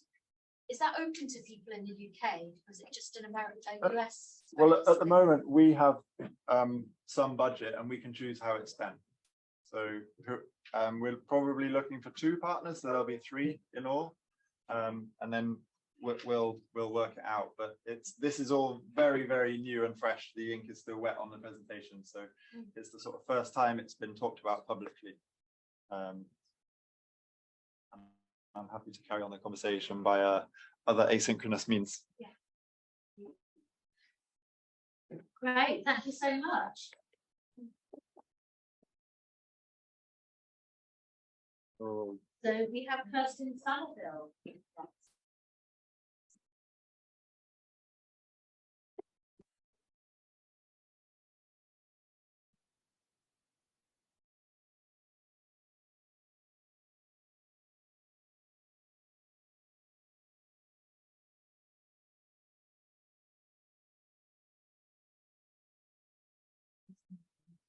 We've got this.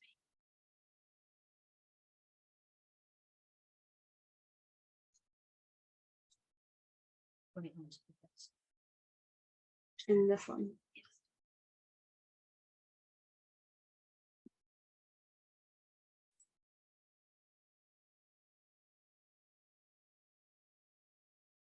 So. Okay, so it's like an extended situation. So it'll be on Finder. Shall I? I'll take it. That's the USB, isn't it? So if I take it over there, put it on the desktop, and then I can remove this one. This one. So I just like it's that's very nice way to present it. So. Yeah. So.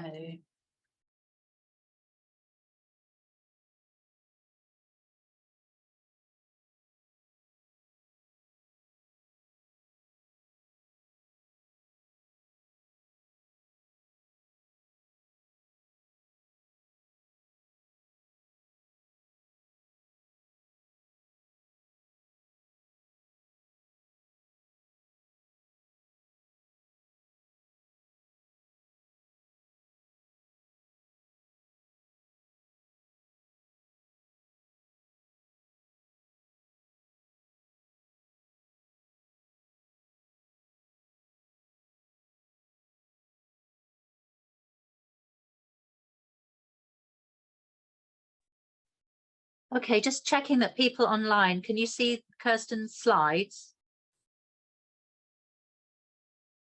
Can you see Kirsten's slides or just me? I'm going to share screen now.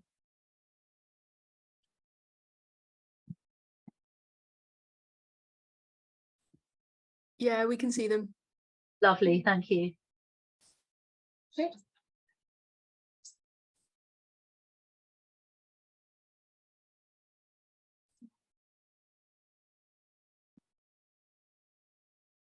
Okay, so hi everyone. I wanted to start off just by thanking the organisers for putting on this great event on what I think is a really important topic, and also to everyone who's presented so far. It's been really interesting to hear about some of the different things that are going on at the moment in arts and earth education.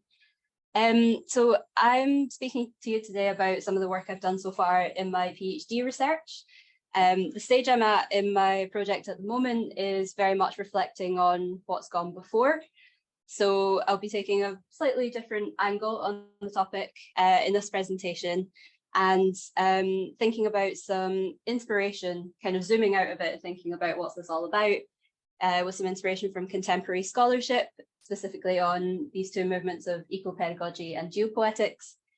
And also some historical work in geography, which I think is really relevant to the problems that we're facing today, from Élisée Reclus, who I'll be talking about later. And the image that we see here is an image from his book, The History of a Mountain. Well, that's the English translation of it anyway. And that's my favourite piece of work by Élisée Reclus. And I think it captures really nicely a lot of the themes of today's conference. Oh. There we go. Okay, so to start us off then, I just wanted to kind of situate these approaches that I'll be talking about in relation to what's really quite a crowded field at the moment in different approaches to the arts and learning in the Earth crisis. And we've got kind of parallel movements going on within sustainability education and then within arts education as well. So just to kind of outline what some of these approaches are, within sustainability education, you've got what we might call traditional environmental education, which was quite science focused, essentially, arguably reproducing the kind of human nature separation. It's about studying nature in isolation from humans.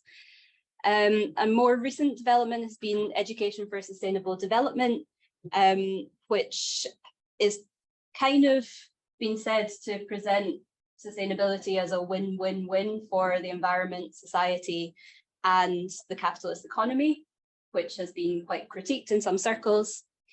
Education for sustainability is slightly distanced from the kind of problematic implications of development that we find in education for sustainable development, just a bit more broad in terms of what we could mean by sustainability. And we also have environmental and sustainability education, which is more of an umbrella term that can encompass many of these different approaches. On the other side, within arts education, we have arts education, which is education in the arts as subjects. We have arts enhanced education, which is about using arts methods to enhance the teaching of other subjects.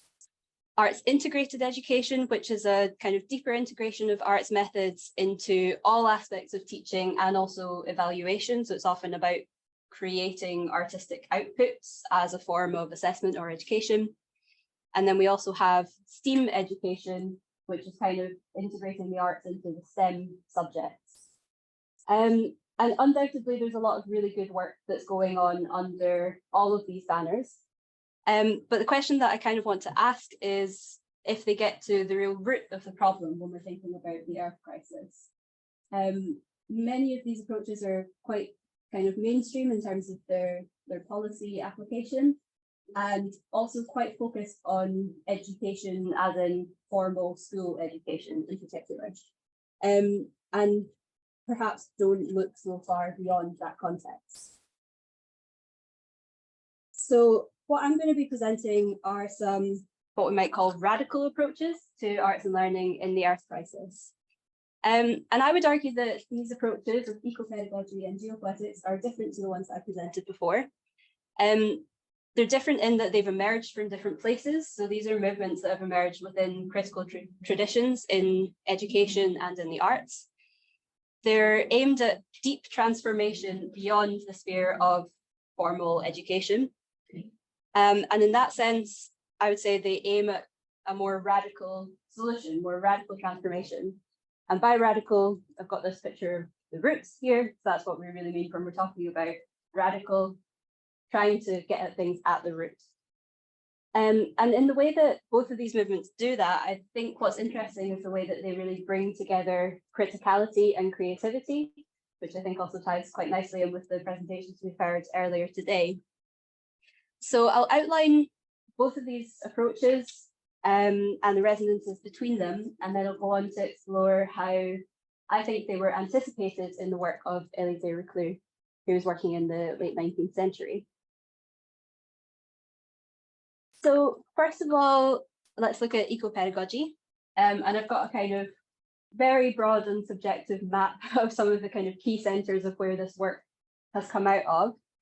Eco-pedagogy is a movement that started out in the late 20th and early 21st century, and it very much was developed in the Latin American context in the tradition of Paulo Freire, who's known for his popular literacy campaigns and particularly his documentation of that work in Pedagogy of the Oppressed, his book.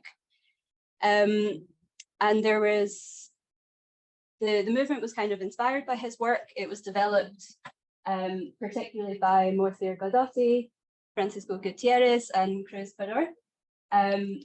Unfortunately, for my purposes, most of it was in Portuguese, so I'm not an expert in that very original work. But broadly speaking, it's to do with if, like Paulo Freire's literacy campaigns were known for the concept of conscientization, which I struggle to pronounce, eco-pedagogy is kind of the application of that approach to the more than human, so the development of a planetary consciousness or planetary conscientization. And this work that emerged out of the Latin American context has been picked up in a couple of different English-speaking contexts. First in North America, in the USA, Richard Kahn wrote the first English language book on eco-pedagogy. And he developed these concepts to do with critical learning of technical, cultural, and critical eco-literacy.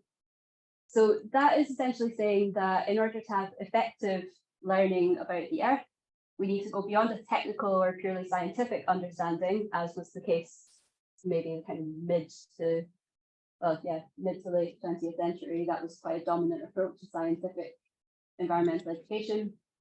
we need to go beyond that to also incorporate cultural eco-literacy. So that's an understanding of humans' relationships with the earth, how these differ in different cultures, and also a critical eco-literacy about when these relationships can become destructive. So fostering a critical awareness of human systems and structures that can threaten broader planetary systems. There's also a parallel tradition that is mainly being developed in Australia, particularly led by Philip Payne, which focuses a lot more on embodied and aesthetic experiences as an opening into these kind of literacies or consciousness of the more than human world. Often the scholarship in ecopedagogy is kind of one or the other, focused more on critical learning or creative learning, but I think there's a lot of overlap between them actually in what they're trying to achieve. And this is where I'm going to turn to geopoetics, because I think it can work quite nicely in parallel with ecopedagogy to see the connections between the critical and the creative aspects. So geopoetics is a movement that was initially developed by Kenneth White, who is a Franco-Scottish poet, writer, philosopher, working mainly in the late 20th century. And it's kind of been taken up in geographical research and practice, as well as in other areas. And in the geopoetic approach to critical learning, although it's not specifically an educational movement, it does have educational implications. It's more of a kind of critical philosophy almost in terms of what it means to be human. So it's all to do with decentering and reframing human subjectivity in relation to the rest of the world. It's also important to say that we're not just talking about poetry in the sense of the form of poetry. Geopoetics is more on the idea of poesis, which is the Greek, I think, for making. And it's so geopoetics being earth making, with an emphasis on that creative process. So that's very clearly included in Kenneth White's early writings on geopoetics. And I think, again, the educational implications of this are very interesting. The link between geopoetics and ecopedagogy hasn't really been made in contemporary scholarship, but I think we can actually find some interesting examples from the past that really align with what these movements are getting at and can provide some inspiration for us today. So this is where I'll turn to Élisée Reclus. So Élisée Reclus was a French anarchist geographer working mainly in the late 19th century. At the time, he was mainly known for his popular science books on both physical and human geography, and in particular, his distinctive, very literary writing style that really communicated these scientific ideas in a way that was very engaging and made his books very popular. They were particularly a popular choice for school books and school prizes and, presents for children and things like that. Élisée Reclus is quite an interesting character. He had, as an anarchist, quite sort of fringe or controversial political views, but this absolutely did not hinder him from being almost an establishment figure. He was held in very high esteem by the scientific community, and yeah, the selection of his books as school prize books at a national level gives that away. He also has a street named after him in Paris, very near to the Eiffel Tower, so he was quite high ranking in the establishment priorities at the time. In terms of his contribution to geography, he's been kind of recently rediscovered, I think, particularly in the context of the Earth crisis. His work is really instructive, and he has been cited, again, separately as both an early example of ecopedagogy and also of geopoetics, but by different people and not really making that connection. In general, the writing on Élisée Reclus, whether or not it's to do with education, tends to be divided into either his politics or his poetics. But again, I would argue that these two aspects are very closely linked in his work. I'm going to show you two ways that I think he brings these things together really well, by both telling more than human stories and also encouraging learning through aesthetic encounters.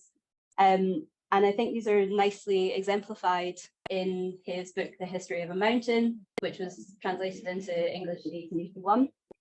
To give you a bit of context to this book, it was published by Pierre-Jules Hetzel, who is known for being the main publisher of Jules Verne, and it was part of a series that was basically intended to make education entertaining. So it's part of a kind of wider movement there. And I think this work is an excellent example of his philosophy of human nature relationship, which he developed in a later book on called Man and the Earth. And this is the kind of epigraph from it. Man, it was the 19th century, is nature becoming conscious of itself. So again, getting away from a dichotomous view of humans and nature, but saying that humanity is nature. And I also like the idea it's like becoming conscious of itself as a process that's always ongoing. So I'll give you a couple of examples now of the writing in this book and how it kind of gets across some of these ideas. So this is an example of the more than human stories that we get in the book, The History of a Mountain, which I also think from the original French, it could in theory be translated as story of a mountain. When I first read it in French, I translated it in my head as story of a mountain, because that really is the kind of approach it takes. And we see here a description of the snow and ice that are found in the higher reaches of the mountains. So I'll just read this out. But the ice, not possessing the suppleness, the fluidity of water, accomplishes with a somewhat barbaric awkwardness all the movements forced upon it by the nature of the ground. It cannot at its cataracts fall in one level sheet, as does the water current, but according to the inequalities of the bottom and the cohesion of the ice crystals, it fractures, splits, gets cut up into blocks, inclining various ways, falling over one another, becoming cemented together again in curious obelisks, towers, fantastic groups. So I think it's really clear in this description that nature is being described as animate. It's almost like a battle of forces between what the ice wants to do and what the ground's making the ice do. We can almost feel these movements in our own body, I think, especially towards the end. There's a sense of kind of chaos and falling about all over the place. It's almost written from the perspective of the ice in a way. It talks about what it accomplishes, this kind of interesting assignment of agency, arguably kind of anthropomorphic. That's a whole other discussion, which I won't get into. But I think it's quite a charming description. The ice is described as being awkward, kind of chaotic and fascinating. So this isn't your typical science approach to writing. We're really encouraged to relate to the ice and what it's trying to achieve. It's not detached observation, but nonetheless, it's communicating scientific processes. And if anyone else has a geography background, this is very much not the typical way that you learn about glacial processes.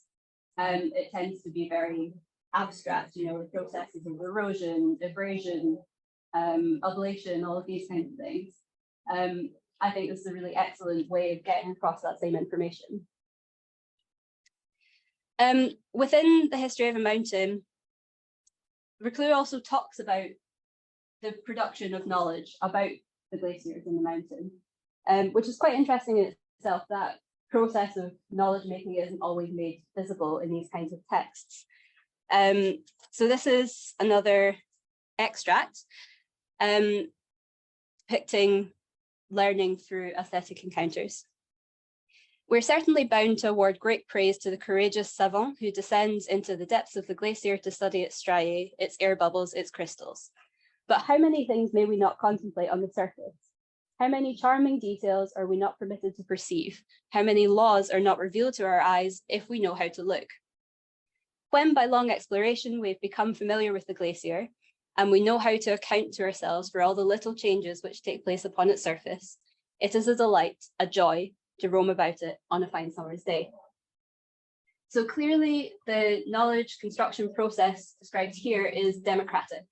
It's not just in the hands of a brave explorer or a scientific genius. It's something that is accessible to everyone who's reading. We can see as well there's a kind of harmony of the cognitive understanding and affective or embodied understanding, which is quite interesting because these things can often be separated. There's the idea of knowing how to look, the idea that having what we might call a scientific understanding can actually enhance our experience of being in the place. It's quite interesting. And overall, it's kind of depicted as a joyous process that everyone can get involved in. And it's something that happens over time by developing familiarity with particular places. I would say this is also reflected in the illustrations which are included throughout this book. We can see here an example. In each illustration, I think you have these kind of generic, although probably male figures, who are always placed into kind of interesting parts on the in the image, and I would say it invites the reader in to imagine themselves dangling over the edge of the glacial crevasse and what that might feel like to be there. So how can this help us today in the context of the Earth crisis? I think from both the scholarship and the examples that I showed you, it provides us with a vision of education in terms of how it conceptualizes the role of the learner. It really valorizes the world-making capacity of the learner. So not just seeing students as the agent of their own knowledge, but as poetic agents who are actually actively constructing the world around them as they learn. This valorizes diverse knowledge-making practices derived from experience in place. So I would say this is an inherently decolonial approach to learning. It's not universalizing Western science as the only valid way of knowing about places. It's all about kind of being there, having experience. In terms of the education system that we can imagine here, it valorizes, again, diverse contexts of learning. It's not limited to formal education or school education. It can really happen anywhere. And finally, it also differs from a lot of other conceptualizations of the goal of education. In this case, it's not just about, the self-realization of the human, but it's really developing a planetary consciousness. And in this way, it kind of deviates from more traditional critical pedagogies, which are typically humanist or anthropocentric in their goals. So to sum up, Élisée Reclus, as an anarchist, was very deeply opposed to relationships of dominance or hierarchy, whether that's between humans or between humans and nature. And I think that kind of insight is probably needed more than ever in the current context. That was just some references and some links if you want to keep in touch after. Thank you very much.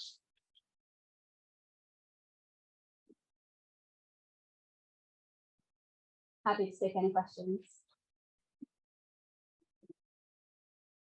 Hi. Thank you very much. I thought that was really fascinating and a really interesting contrast between different eras, but both being relevant. And you said to begin with that it was a very crowded field. And we tend to consider the work of Barad and Ray Doty and Jane Bennett and so on as being a very modern way of conceptualizing issues around the earth and our relationship with it. How did you come across Reclus in the first place and then draw these wonderful comparisons across so many years? What was the embryology of that? So the short answer is I'm chronically indecisive about my disciplinary specialization. So my undergraduate degree was in French and geography, joint honours. And through that, I ended up doing my undergraduate dissertation on geopoetics, coming to it from it was only really just beginning to be used in geography research as a concept, having come from the literary field initially. And it was literally just a case of I'd taken a course on landscape and culture through geography.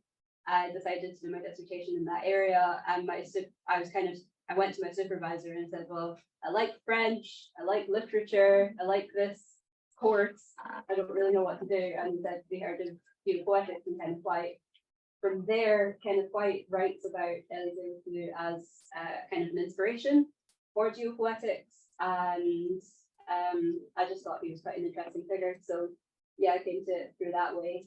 And then again, it kind of connected back to work that was going on in geography. As I said, it's been kind of rediscovered recently, and I think particularly because of these connections with post-humanist theory and more than human geographies.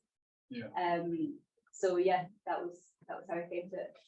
That's fascinating. That sort of linguistic turn as well of poetics and sympoiesis and autopoiesis, which is very scientific, as well as in the post-human sphere. Incredibly transdisciplinary, which I happen to think is probably the way we have to look at the climate crisis. So that's a really interesting insight. Thank you very much. Thank you.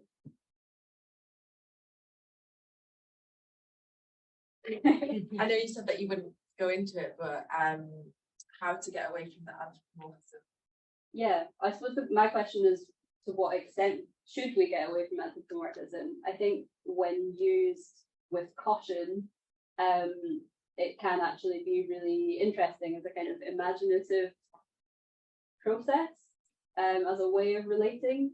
I know there's been some research in psychology that suggests that it's a really effective way of relating to the more than human, but obviously if it's just purely as imposing things without any basis in kind of experience or time spent with the more than human, then that's not good. But I do think it's quite interesting thinking about the limits of that. I think people quite often do it with like their pets, maybe their plants, but then to think about anthropomorphizing the non-living, like ice or mountains and things like that, is almost a step too far for a lot of people. But in terms of, like in the example, the idea of exploring more than human agency, I think it can be quite an interesting way into that. But yeah, to be used with caution.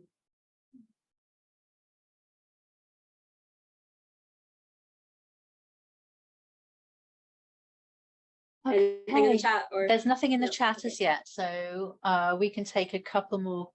Well, one more question potentially. We've got a few more minutes before Kevin comes in. Yeah. Question. I guess it's measure of practice. So I guess the examples you've given are quite literary. Like you read that and it evokes this relationship in the reader. But did he have other kind of pedagogical tools that you could elaborate on? Concerning Elisée Reclus, not so much that we know of. He wasn't really doing much teaching in the sense of like he wasn't based at a university or anything for most of his career. So we don't have much of a record of that side of things in terms of what he did. But I do think that's where a lot of the potential lies in terms of how do we apply this today. I think that's another kind of interesting tension that comes out of some of the work in geopoetics, especially Kenneth White's original work was very centered around like the idea of the poet being a particular person who plays a particular role in society. And it's not so much of a democratic process in some of his conceptualizations, but I think it's very interesting when you know, to think about all of our learners are poets and they are world makers and things like that. So yeah, I think there's a lot of scope for really interesting projects that kind of activate that in learners, so that maybe they're responding creatively to experiences or even just to the literature that they've read as well. Yeah, I think some work is kind of happening, particularly from creative writers. are doing some work in that area, but I'd love to see more of it and hear more about it. Yeah. You mentioned that he was part of the anarchist movement. Is there maybe a link that was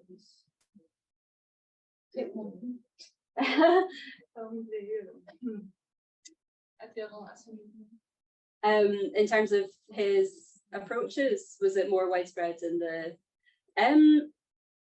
not that I know of.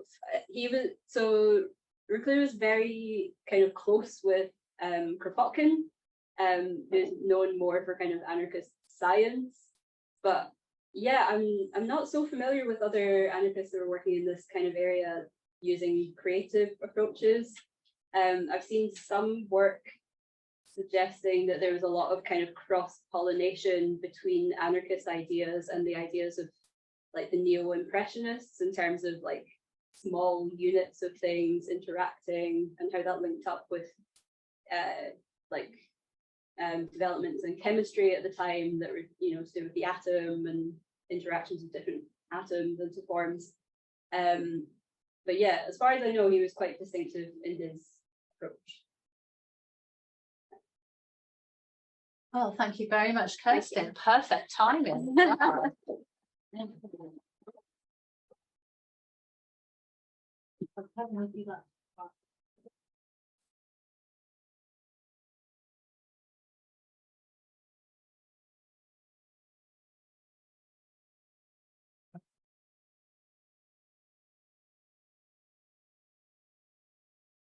to go back. Oh, there we go. Okay, cool. So we're going to do something. We're going to like to offer you a range of experiences today. So now we're going to send you off on a break, and with the option to try a self-facilitated mindfulness activity. And so I'm sort of collaborating on this invitation with Tom Mansfield, who is a colleague and friend of Pale Blue Perspective. You can see there, my name's Kevin. And we're going to offer you a chance to play with this tool that we have called Cards for Life that Tom has created. So I'm just going to tell you a little bit about Cards for Life, hopefully in just a few minutes, and then you can go off, take your card, and take as long as you want in your break. And this can also be done by our online viewers, if you want to. So there's a chance for us all to kind of join in together. So I'm just going to very briefly introduce the cards. So the Cards for Life are a deck of cards to promote regenerative thinking for planetary health. And they're a highly flexible tool. You can use them in lots of different ways. We're still discovering how you can use them. And this is actually the previous iteration of the deck. So there's a newer model, a newer deck, which Bridget has. Some people in the room have already played with them, I believe. And we're going to try one of the exercises today. And as I say, it's self-facilitated, so you just take it in your own pace, in your own way. A very brief introduction to the cards. They're organized into 3 suits of life's dynamics, qualities of being, and ways of doing. As I say, these were all generated by Tom Mansfield, who's thought very deeply about these things. I almost feel like he's written his book as a deck of cards kind of thing, which is a neat idea. Sorry? His life's book. His life's book as a deck of cards, yeah. I love it, because then you can kind of like play with his book as well as read it. So I'm going to give you all a card, and in the exercise we're doing, it's called Seeing Systems, and you're given a random card from the deck. So that's exactly what we're going to do. And the one you're going to be given in this game, we just use the dynamics cards. So you're going to be given a dynamics card, and I'm going to, as I give out the cards, and I'm giving them to you like they are a very special gift with a lot of giftness in them. So I encourage you to receive them in that way. If really, I would like to present them very delicate to you like this, so then you could receive them in that way. But I probably won't have time to do that given the number of people in the room. But whilst I'm doing this, you can start to look at this slide as I give out the cards in a random order. So I'll shuffle, and I'm also going to give one to the online people as well. So as I start to give out your special card with a very gifty, in a very gifty way, It's my card. this is your card. And then you can start to explore your card. Maybe let's first just take a moment to explore your card individually. Then we can start having a chat about it.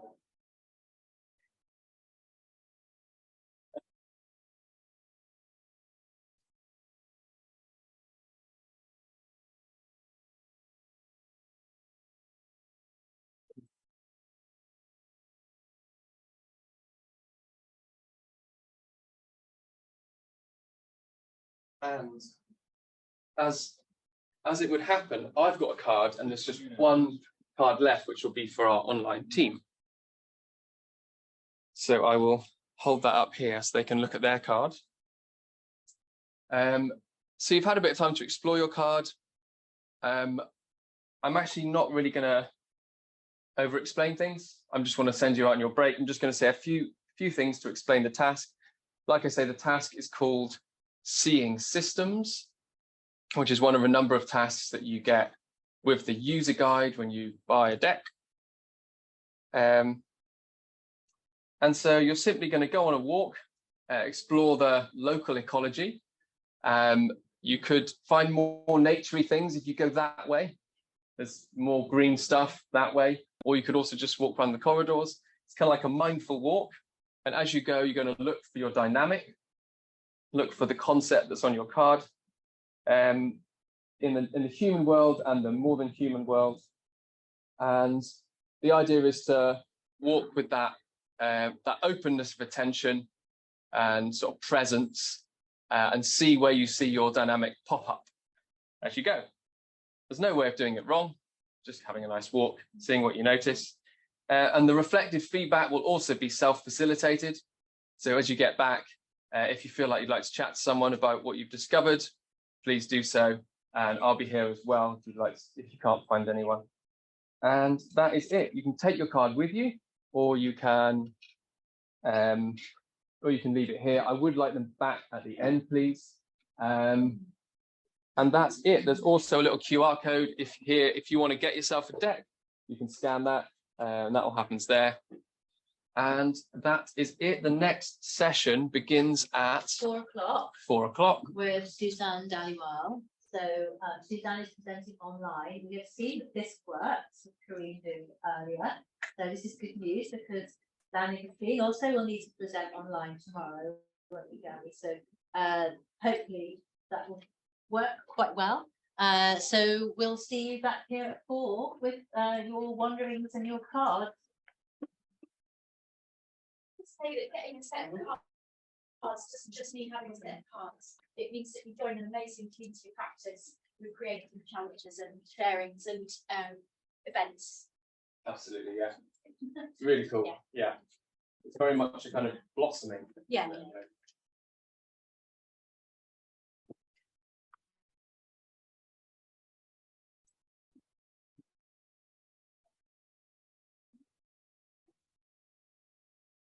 I'm going to pause the recording for online audience.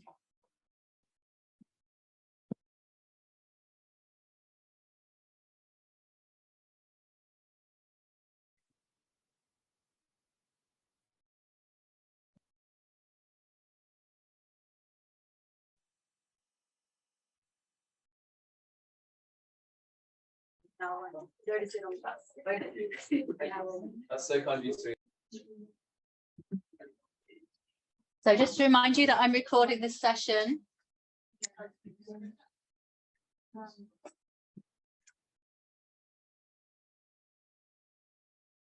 And we have Suzanne Dhaliwal with us here today online. And hello, Suzanne. Hi. And before Suzanne speaks, Colin Sterling from University of Amsterdam is going to introduce her. Okay, Suzanne, so just Colin's coming in just now. Hello. Hi. Hi. I just thought it would be useful for me to do a bit of a kind of sum up of what's been going on over the day as well, and just to then introduce you. rather than read a bio, if that's okay, because I think everyone's been circulated your bio and we can read about that and your very, very impressive CV. But I just wanted to say how interesting it's been. I should introduce myself first to everyone. Hi, I'm Colin Sterling. I am a lecturer and I do define myself as a researcher at the University of Amsterdam. I work across like heritage studies, museum studies, art and ecology. And I have been super enthused by the ecological turn in the arts and humanities over the past few years. And I try to bring in kind of ecological thinking to all of my research and teaching now. And I kind of devour ecological theory at a very kind of impressive rate. And I've become obsessed with like deep ecologies, dark ecologies, queer ecologies, black ecologies, design ecologies, media ecologies, political, heritage, sound ecologies, all titles of books that have come out in the past 2 to 3 years, and all of which I kind of encourage my students to read to understand this term. But what I found really exciting and really just wonderful to see today has been the switch where it says, okay, what does it mean to put those things into practice? What does it mean to actually take on this theory and to see what its implications are within education, arts, museology, other fields such as those. And one of the fields that I think is incredibly important to think about in terms of practice is campaigning and activism, and to think of those as fields of praxis, where certain theories are put into practice in a very grounded, embodied way. And, you know, one could very easily draw a map of climate activism and climate justice and injustice around the world today that would take us from India to Canada to the United States to Nigeria to South Africa to Brazil, all of which are on the front line of climate change and environmental oppression, and where people are putting their bodies and their livelihoods on the line on a daily basis. And I think, you know, when I talk about museums and climate action now, I think perhaps within this room, people understand there are some subtleties around that and lots of different activities going on. But I think for a broader audience, museums and climate action now probably means just stop oil protests for the broader public. And I think that's a bit of a shame. I have lots of complex thoughts about those protests, but we won't go into those now. But I did also just want to say, you know, how active this work is in the UK and how incredibly disturbing it is to see the political moves in this country from afar. I now live in the Netherlands, to see the active suppression of protest that is emerging in this country. I think that's incredibly worrying. In my own university, I have seen the suppression of protests in action recently. Some of my students, or a very large body of students, but some of my students were involved in a protest to stop engaging with Shell in the university. And they launched an occupation of one of the university buildings. And the senior team at the university called the police on the students, and there was very disturbing footage and scenes of students being pulled away and then being beaten with you know, truncheons and what have you. And it has galvanized a much bigger protest now at the university. And the university has launched a big campaign about should we stop working with Shell. Last week they announced the result of that consultation is inconclusive, but we think we probably should keep working with Shell, which is disturbing in itself. But what I wanted to highlight here was the call of this protest movement has become a tripartite call of decolonize, democratize, and decarbonize. And understanding how those three things fit together within an educational institution is something that I'm like really enthusiastic to see how that unfolds over the next few years, and to hopefully try and get behind my students in doing that work. And I think Suzanne Dhaliwal's work is a really important contribution to that, and something that I have asked my students to look at, and hopefully will be a really wonderful contribution to the conference theme today as well. Suzanne, hopefully you could follow that. And should we be able to hear you now?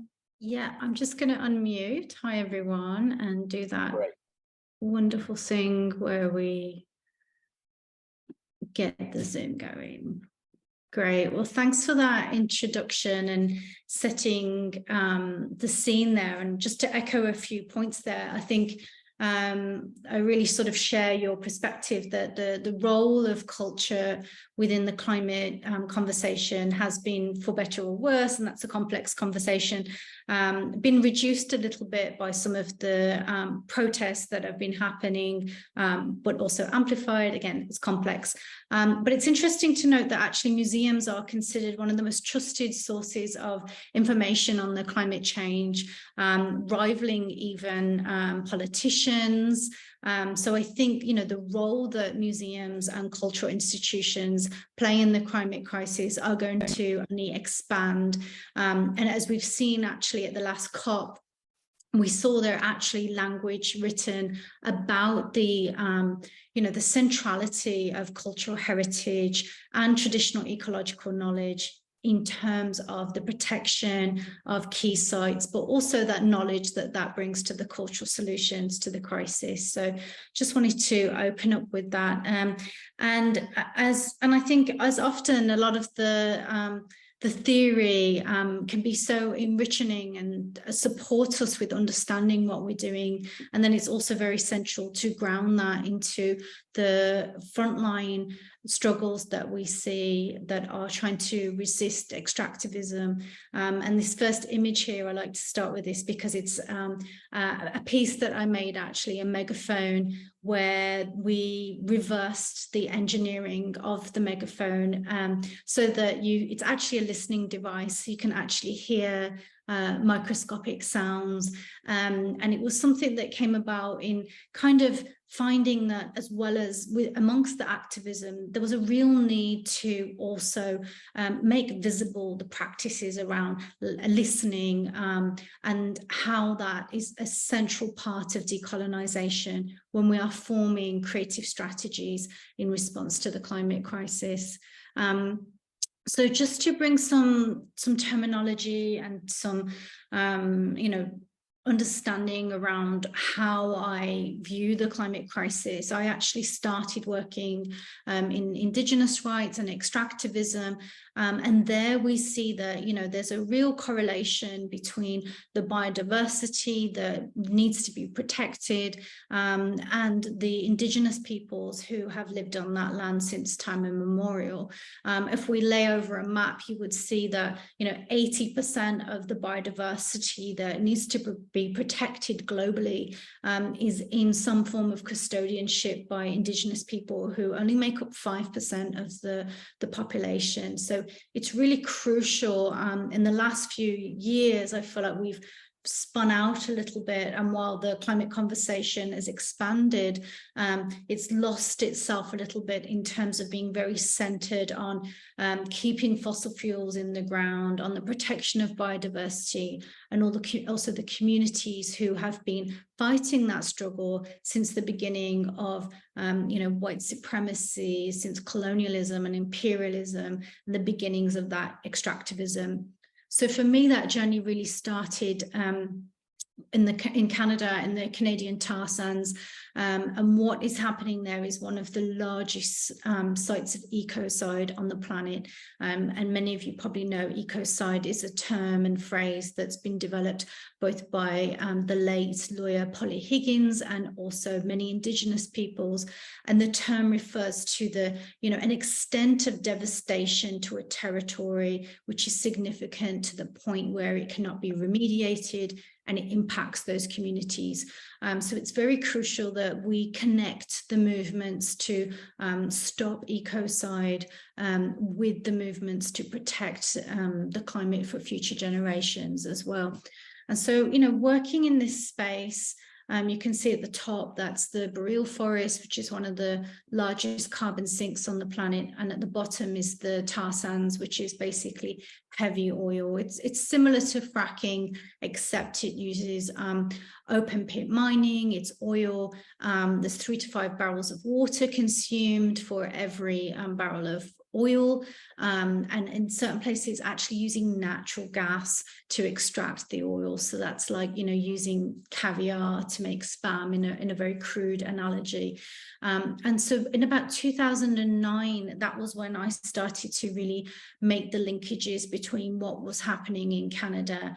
And, you know, I've walked through these places and they feel and smell like a war zone. There are cannons that fire off every 30 seconds in order to keep the animals from landing, which is, you know, it simply doesn't work. It's a literal war on the land. This is occupied territory, essentially. And so, you know, what we started to do in 2009 was to sort of make visible the invisible links between what was happening there and how we were implicated in the UK. I'm British, Canadian, Indian. So for me, you know, it had quite a personal resonance in terms of, you know, being from the global south, but also understanding my colonial journey in a sense, or my settler colonialism in terms of being in Canada where I grew up. So as we learned more about the tar sands, a lot of that came first from the health impacts that were happening to the communities, rare autoimmune diseases. We started to realise that in the UK, we had a central role to play in solidarity, because the treaties that were signed with the Crown and First Nations are, you know, being violated in order to allow that scale of development to happen. So in the tar sands, you know, every major corporation, every bank was operating there. And so working with the communities at one of the climate camps in 2009, that's where we developed this campaign, and this logo was the beginning of that. The first iteration of it was actually painted on a banner in the middle of the night with head torches. And what was interesting was actually the maple flag, sorry, the maple leaf there. First we had a black drip, and the chief of the community really said, you know, that needs to be a red drip, because that is our blood, it's blood oil. And I think that just kind of use that example to say that, you know, within the campaigning, all of the logo, the language has all been developed in consultation and in solidarity with communities. And you would be surprised how rare that is. They're often communities, their stories, their struggles are used for campaigning materials or as leverage for certain campaigns, but often that due diligence, that care to make sure that those communities are involved in the creative storytelling isn't there. So that, again, that's some of these principles of solidarity and how we bring it into the design. And often that can take longer, especially when you're working across time zones. But essentially, it means that, you know, the work that you're creating is useful. It has a legacy and is in service of those communities as well.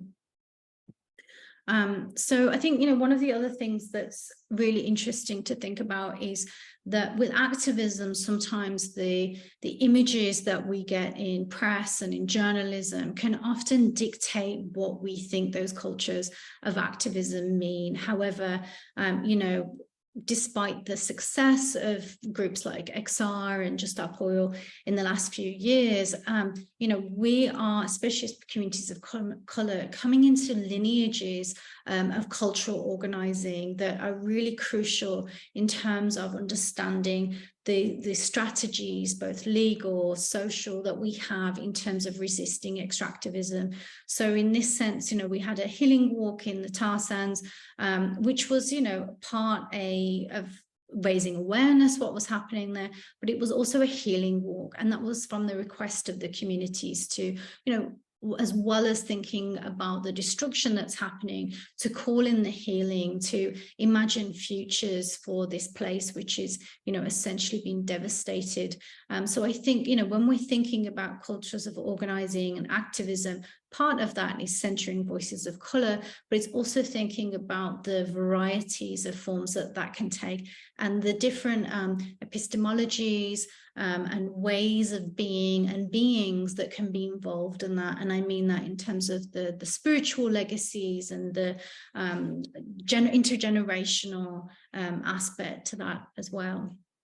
So again, part of that making visible the invisible, also connected to the financial strand of this work. So again, these are actions that we were doing in 2009, 2010, and you can see how they've kind of filtered into the kind of iconography of protest and interventions that we have now, which is great. And I think what was crucial for us, though, and something that often is lacking again, is that those strategies and those actions are grounded in some of the calls from the community. So in the instance of the Royal Bank of Scotland, we were attending to the, RBS was publicly owned at that time, so we wanted to show how they were investing in tar sands and coal, but also it was to link it to the way that they were violating Indigenous rights. There's something called FPIC, which is free, prior and informed consent.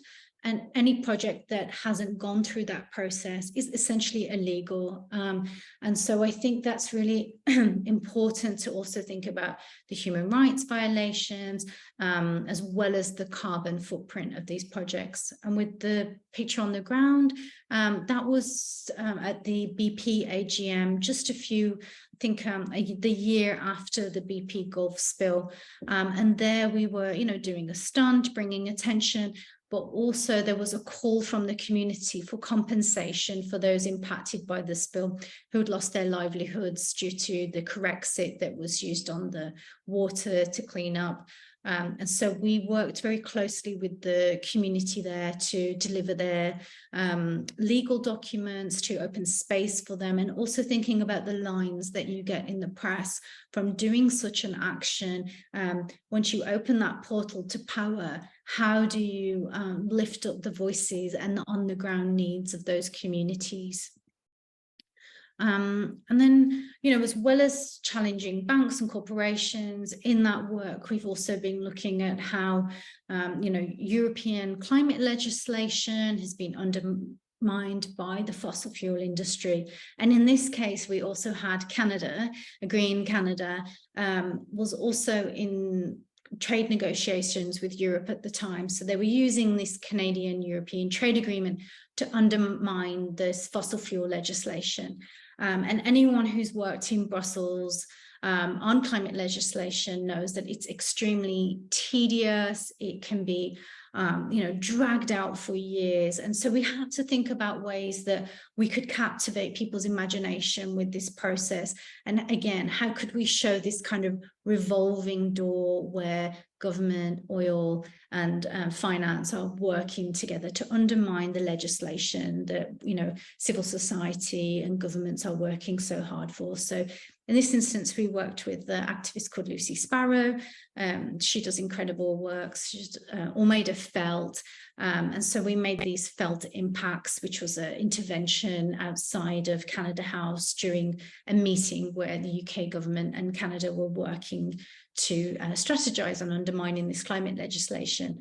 And one of the things that we did with this was also to make sure that people who, couldn't do direct action, either because of their identity or, their relationship with police or physical abilities. And so we had sewing sessions where people could come and sew, they could come and feel that they were part of that intervention as well, even if they couldn't physically be there as well. So I think, that's something that we can think about, is how do we give entry points and think about the spaces of making as well to bring people into that work.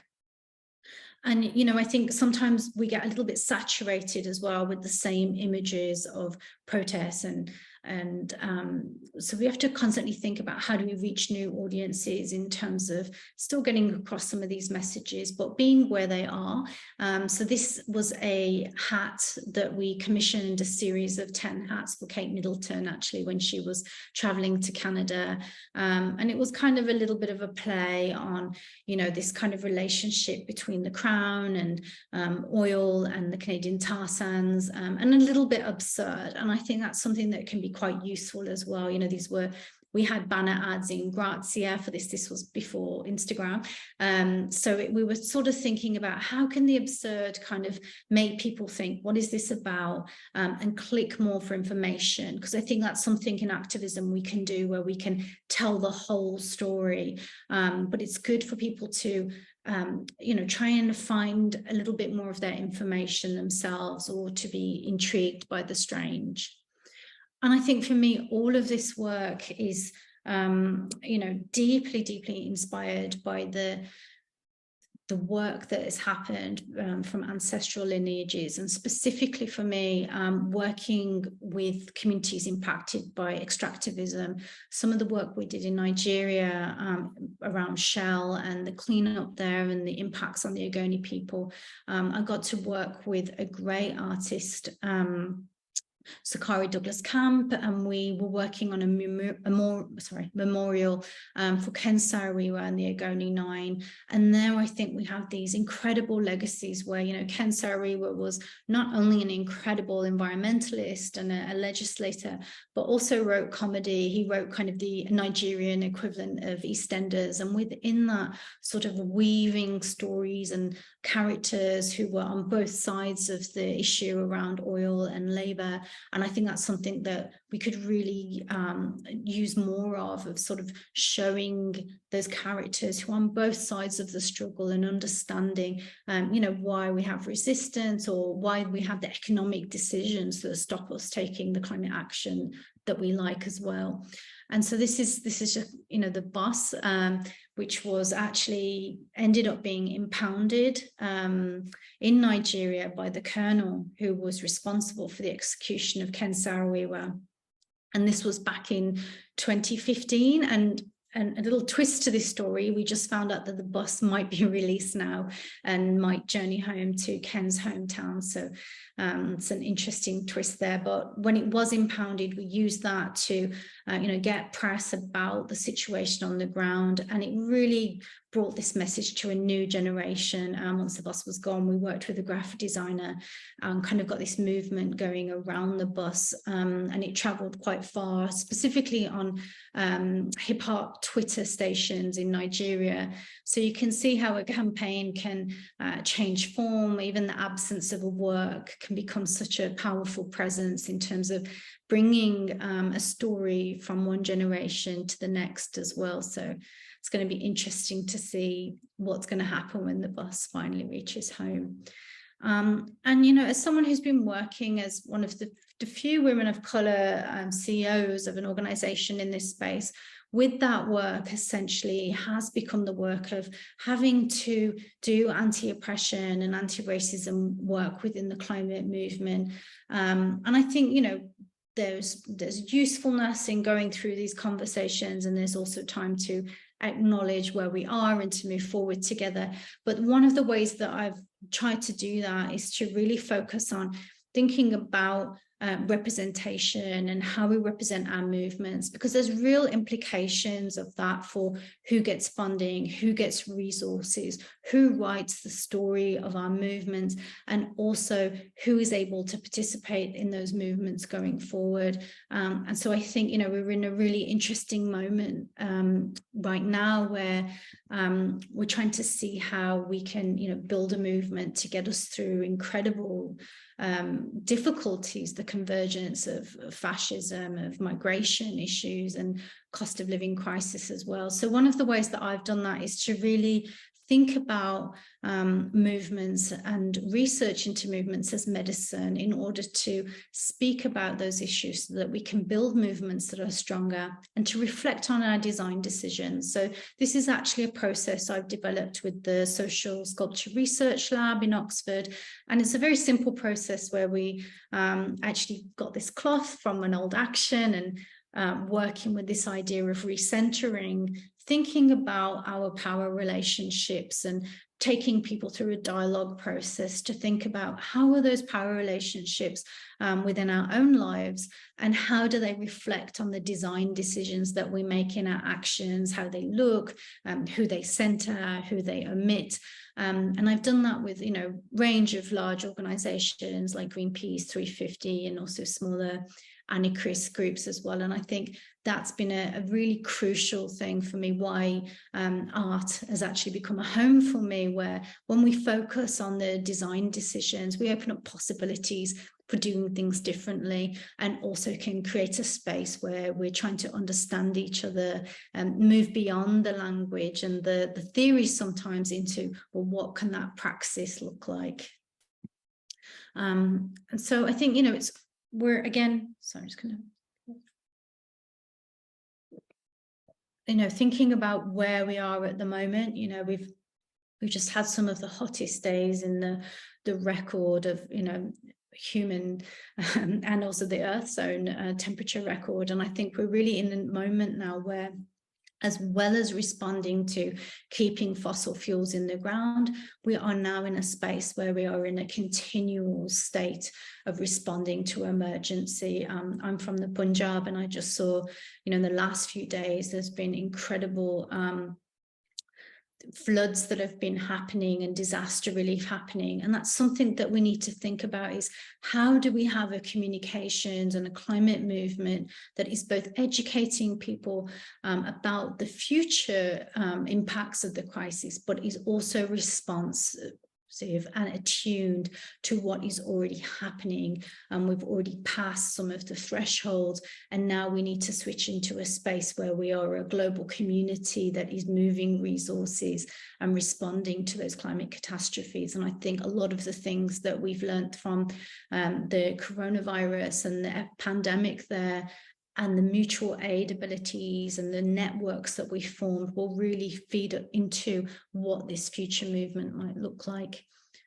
And so at the moment, a lot of my work also is behind the scenes, working with different climate activists, youth activists, and really thinking about the representation that we have there, and ensuring that, a lot of the white supremacy or the racism that may have happened in previous generations of organizing, that we don't replicate them now. And I think, we're in an amazing and weird moment where, digital media plays such a part in that. So I work a lot in terms of amplifying the stories and the voices of global youth on that as well. And then, so one of the things that I did recently was the Venice Biennale, and I've been really thinking about how do we bring the conversation around climate change into different audiences. So for instance, when we think about art in an expanded sense, that really brings us into a space of, all of the applied arts as well. So it was a great challenge for me actually to be invited to the Venice Biennale, where the themes were the laboratories for the future, and thinking about how do we bring the lived experiences, the conversations around decolonization and decarbonization into those spaces. So I actually went in quite a philosophical direction, which was quite a nice change, and started thinking about actually the semi-permeable membrane and how it's took that inspiration, and thinking about, as we're thinking, architecture fundamentally thinks about the relationship between inside and outside, and how could the semi-permeable membrane be a kind of inspiration for thinking about how we move resources, how we moved from hard borders to permeable borders, and also thinking about how resources are distributed. Can we start thinking about that in a different way? So I think that becomes, coming full circle back to that initial point of the role of the arts, that they are, both illustrative, and the museums are a site for, contesting histories. But I think there's also a lot in the moment that we're in now for bringing artists and interdisciplinary fields into the conversation in terms of looking at the solutions and some of the mitigation and adaptation technologies that we're going to need, because, as someone working in policy spaces and different spaces, that is severely lacking. There's a severe lack of interdisciplinary conversations, of bringing certain fields together. And so that's something I try and practice in myself, is to be a polymath or be interdisciplinary, and think about, the scale of the crisis means that we will, essentially need to work in new forms, new combinations of forms that we've never worked in before. So I think that's, I'm kind of ending a little bit earlier, but which is great, because then we can have some dialogue and conversation.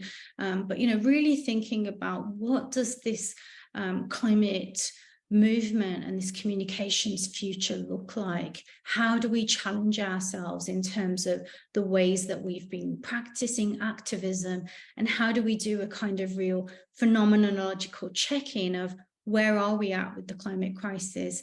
What do communities need on the ground in terms of what we build for the future? So I'll just pause there for a moment.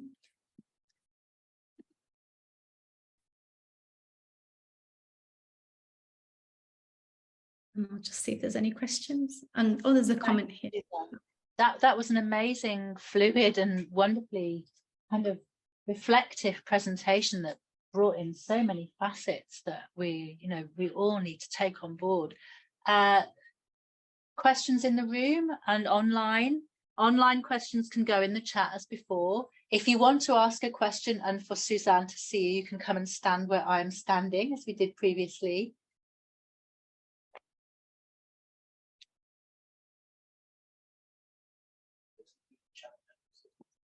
Let's have a look.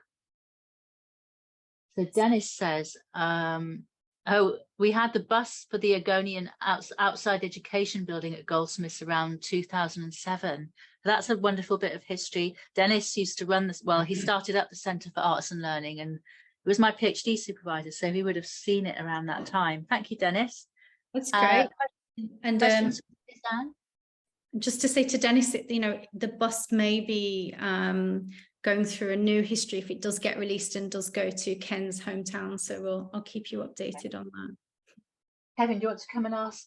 Stand here and ask? Okay, yeah. Oh, Dennis, are you going to say something? No.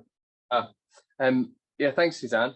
I'm curious. I really liked seeing a wide array of different kind of performative activism in your presentation, and I wonder if you could share any insights you have about what makes good performative activism. Yeah. Yeah, it's great. I think in sort of some of the best ones that I can remember, and I kind of alluded to this a little bit, I think they really work with the strange. I think they, disrupt the space, but also leave room to think, what is this about? And also involves the audience in some way. But at the same time, sometimes also shock can be quite amazing. One action that we did was it was called an oil orgy. We went into a meeting where there was, officials deciding around again of this fuel directive, and so we sort of came up with this whole play where somebody was playing Canada and somebody was playing the UK, and then they were going to cover themselves in oil and have this orgy. It was 2010. That was the thing to do, and we thought it was going to be this huge theatre.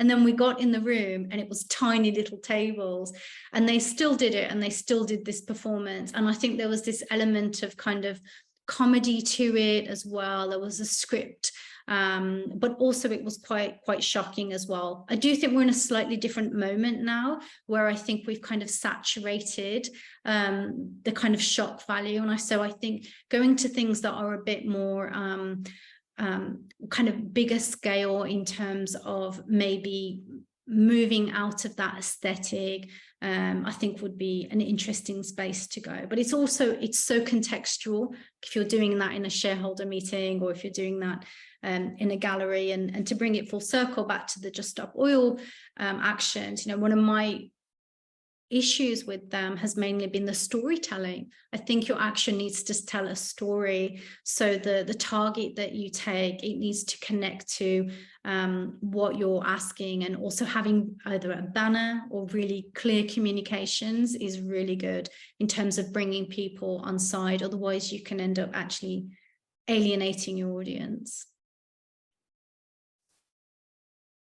Great, Kevin is clapping to that answer to the question. Questions for Suzanne? Colin?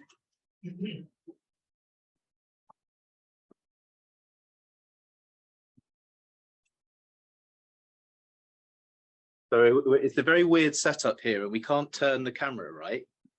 Well, Too fragile. seeing as it's the end of the day, you could try it. Yeah. If you No, want. I don't want to risk. No, let's not risk breaking at the Try end it? of the No, day.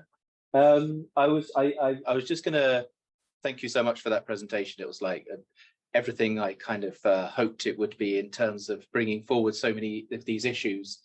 I'm going to say an anecdote that I've said loads of times recently, but I teach on like culture and the climate emergency and art and the Anthropocene to bachelor students, and one of them, you know, and I tried to make it hopeful and optimistic to a certain extent, but one of them came up to me after class recently and said, Colin, how do you have any advice for how to withdraw from society? And I thought, I've not quite got my message across here, but I was just wondering if you had come across this as well, especially engaging with younger people, where there's this sense of you speak so much about, or you demonstrated there these kind of genealogies of activism and the fact it has been going on for a long time. The fight has been happening for quite some time now, and there is this sense of resistance, and actually the pushback is getting even more aggressive in many contexts. Yeah, how do you combat that sense of defeatism, fatalism, desire to withdraw? It's a big question, I'm sorry. No, it's great. I love it. It's a great question. And I think, like, to be transparent, I spent 2 years just living in Croatia on a very small island called Korčula, completely withdrew, completely disconnected from the movement. And I think it's such a crucial part of the work. A lot of my more private or personal practice revolves around biophilia and bionosis, which looks at how through being in loving relationship with nature actually educates you, and we come to know so much about nature from it. And that's actually, I think, a lot of the foundations of a lot of traditional knowledge, a lot of traditional healing. And that's how I initially actually got involved in this.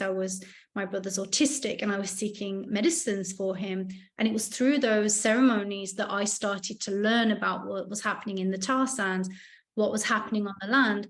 And then you get the economic, political, knowledge about it. But I think that spiritual connection to what is happening, that need to withdraw is so crucial in order to find your authentic connection to what is happening, to find your embodied response to it, to sustain yourself through this. I know so many people who, especially women of color in this work, who burnt out in their early 30s because of that. So I think finding ways, and with teaching my students, I've encouraged them to ease into that, to find the knowledge into that, which we do with any creative practice. And with the Biennale process that I just went through, which ends up being a year process, spent quite a bit of time in that void, in that not knowing. And I think that's where we have those moments of creative sort of breakthroughs. And as I mentioned, we're often inheriting a lot of climate movements at the moment, or we're mimicking what we see on the news. So the more we can step away, be attentive, listen to what's happening in the environment, become weather stations in a sense, we can really start coming up with new forms. And I think especially for diaspora communities, or communities who are most impacted by things like air pollution, grounding into our own ancestral practices, learning about those genealogies in ourselves, give us both sometimes legal strategies. They give us these deep ancestral strategies, and also, again, that sort of perseverance as well. So I kind of challenge myself every now and again to withdraw from everything and think about it again. And I think there's a great book that's just come out by young activists about eco-anxiety. And I think also works that go into those spaces, and, say radio plays that talk about experiencing eco-anxiety and making ourselves feel less alone in the not knowing is going to be something we'll need more of. Thank you. I'm gonna leave the question area. Thanks, Colin. Right, so do we have any from our online members of the audience? So a question for me, Suzanne. I mean, you've seen arts practice happening globally, haven't you, in terms of your connections with Canada, with the Punjab, with the Biennale, and you're also connected strongly with the UK. What do you think is happening internationally that is not yet happening in the UK in terms of arts practice? That's interesting, because in many ways, I think because of access to resources, the UK is quite advanced, I think, in terms of galleries being on board and committed to the climate crisis. I think what we need to see more of is maybe a diversity of voices in terms of connecting the climate crisis more to cultural heritage. So with the last climate talks that happened in Egypt, the Climate Heritage Network did some incredible work there in terms of connecting the museums and archaeologists there who are thinking about the climate impacts on different artifacts and, you know, the pyramids themselves, and thinking about strategies for preservation, but really leaning into that heritage. So I think if we could see more resources put into that, I think that could be really interesting. You know, with film and television, obviously Hollywood, because of resources, there's a lot more happening there, but there's an incredible group called Climate Spring in the UK who are working on getting more climate messaging into TV and, you know, EastEnders, things like that. So I think that would be really great for us to see a diversifying of the kinds of voices in climate change. So it's not just the radical activist, it's the maybe slightly centre-right farmer who is on the Archers and he's thinking about, you know, how it's affecting his farm. And I think that's going to be crucial because we have seen an upsurge of eco-fascism. And so we want to think about how do we find forms and ways of appealing to a wide variety of audiences. And I did just do some research on the difference between UK, Canada, and the US. And actually, we are doing quite well in the UK with linking to diaspora voices. And I think that's because of, you know, just some of the incredible youth there. So I think finding a way to build on those international relationships and not just adding those artists on at the end, but having more curators that come from the global south and indigenous north as well. So yeah, so I think there's a lot to be also celebrated for a lot of the work and commitment that I think people are looking to the UK as well as setting. Thank you. Back to our audience. So you also mentioned that young women of colour, people of colour who have been really strong voices in movements around climate change have experienced, I suppose, a kind of fatigue level or a burnout in terms of what is happening. How do you think, say, white people who have met, there are lots and lots of white people in this room, but also we have people of colour in this room. So how do you think people in general can support young activists of colour to get through that stage and to be able to flourish and thrive and continue to do what they want to do? Yeah, and you know, I'm not a young person anymore, but I can speak from my experience and, you know, not speaking for other people, but what I've found was that some of it is structural. So in terms of the non-profit industrial complex, the campaigns, the funders that make up that world, it's very structurally white supremacist. So, you know, working in the environmental field is one of the least diverse industries. So for me, that's why I switched to art, actually. And I know art has its issues as well. But so I think realizing and understanding that the young people of color, Black and brown organizers that you see within that space really need support. So if that comes down to the fact that you are curating a show, that you are, even curating a talk like this, giving space to those voices and resources, and spaces to think and to articulate, are really valuable. That's really what got me through that. So that transference of resources, that space to research is really crucial.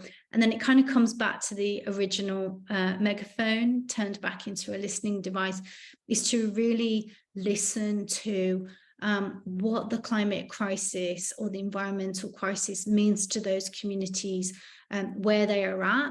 And sometimes the climate crisis is maybe secondary, or it's connected differently to another crisis. If we look at what just happened in France, is happening in France with the recent police shooting, there we see that it's youth violence, it's structural police violence. And so also making space for the different issues and needs of those communities, and then thinking about how they connect to the environmental work. So making it interconnected as well. And then again, if those of us who have gallery spaces, thinking about that as a resource for screenings, for organizing, for coming together as well. So yeah, listening, transferring resources, and being humble in that space, I think, and coming in collaboration. Again, the resources that are available for interventions there. Yeah. And working with emerging artists as well, as much as possible. Thank you, such wonderful full answers. It's really so enlightening and illuminating for everybody in the room and listening too. And I really do appreciate you joining us today.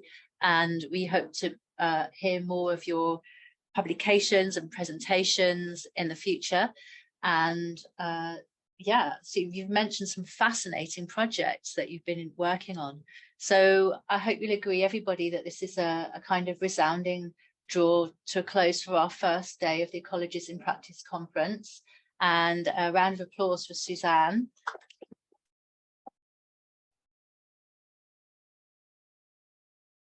Thank you.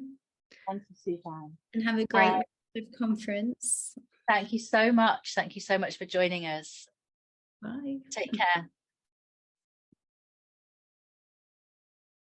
Right, so we are due to start again tomorrow at 10 o'clock, and by all means visit the pub in the local environments, and online people do what you usually do to socialize. It might be that you just want to go and have a glass of sparkling water instead of anything alcoholic, but that's fine. That's something also wonderful to do. And so we look forward to seeing everybody who's here today, tomorrow, and everybody online too. We have a wonderful action-packed day tomorrow too.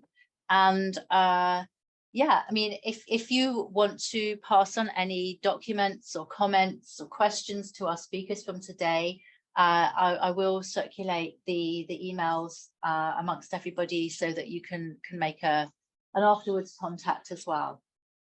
Okay.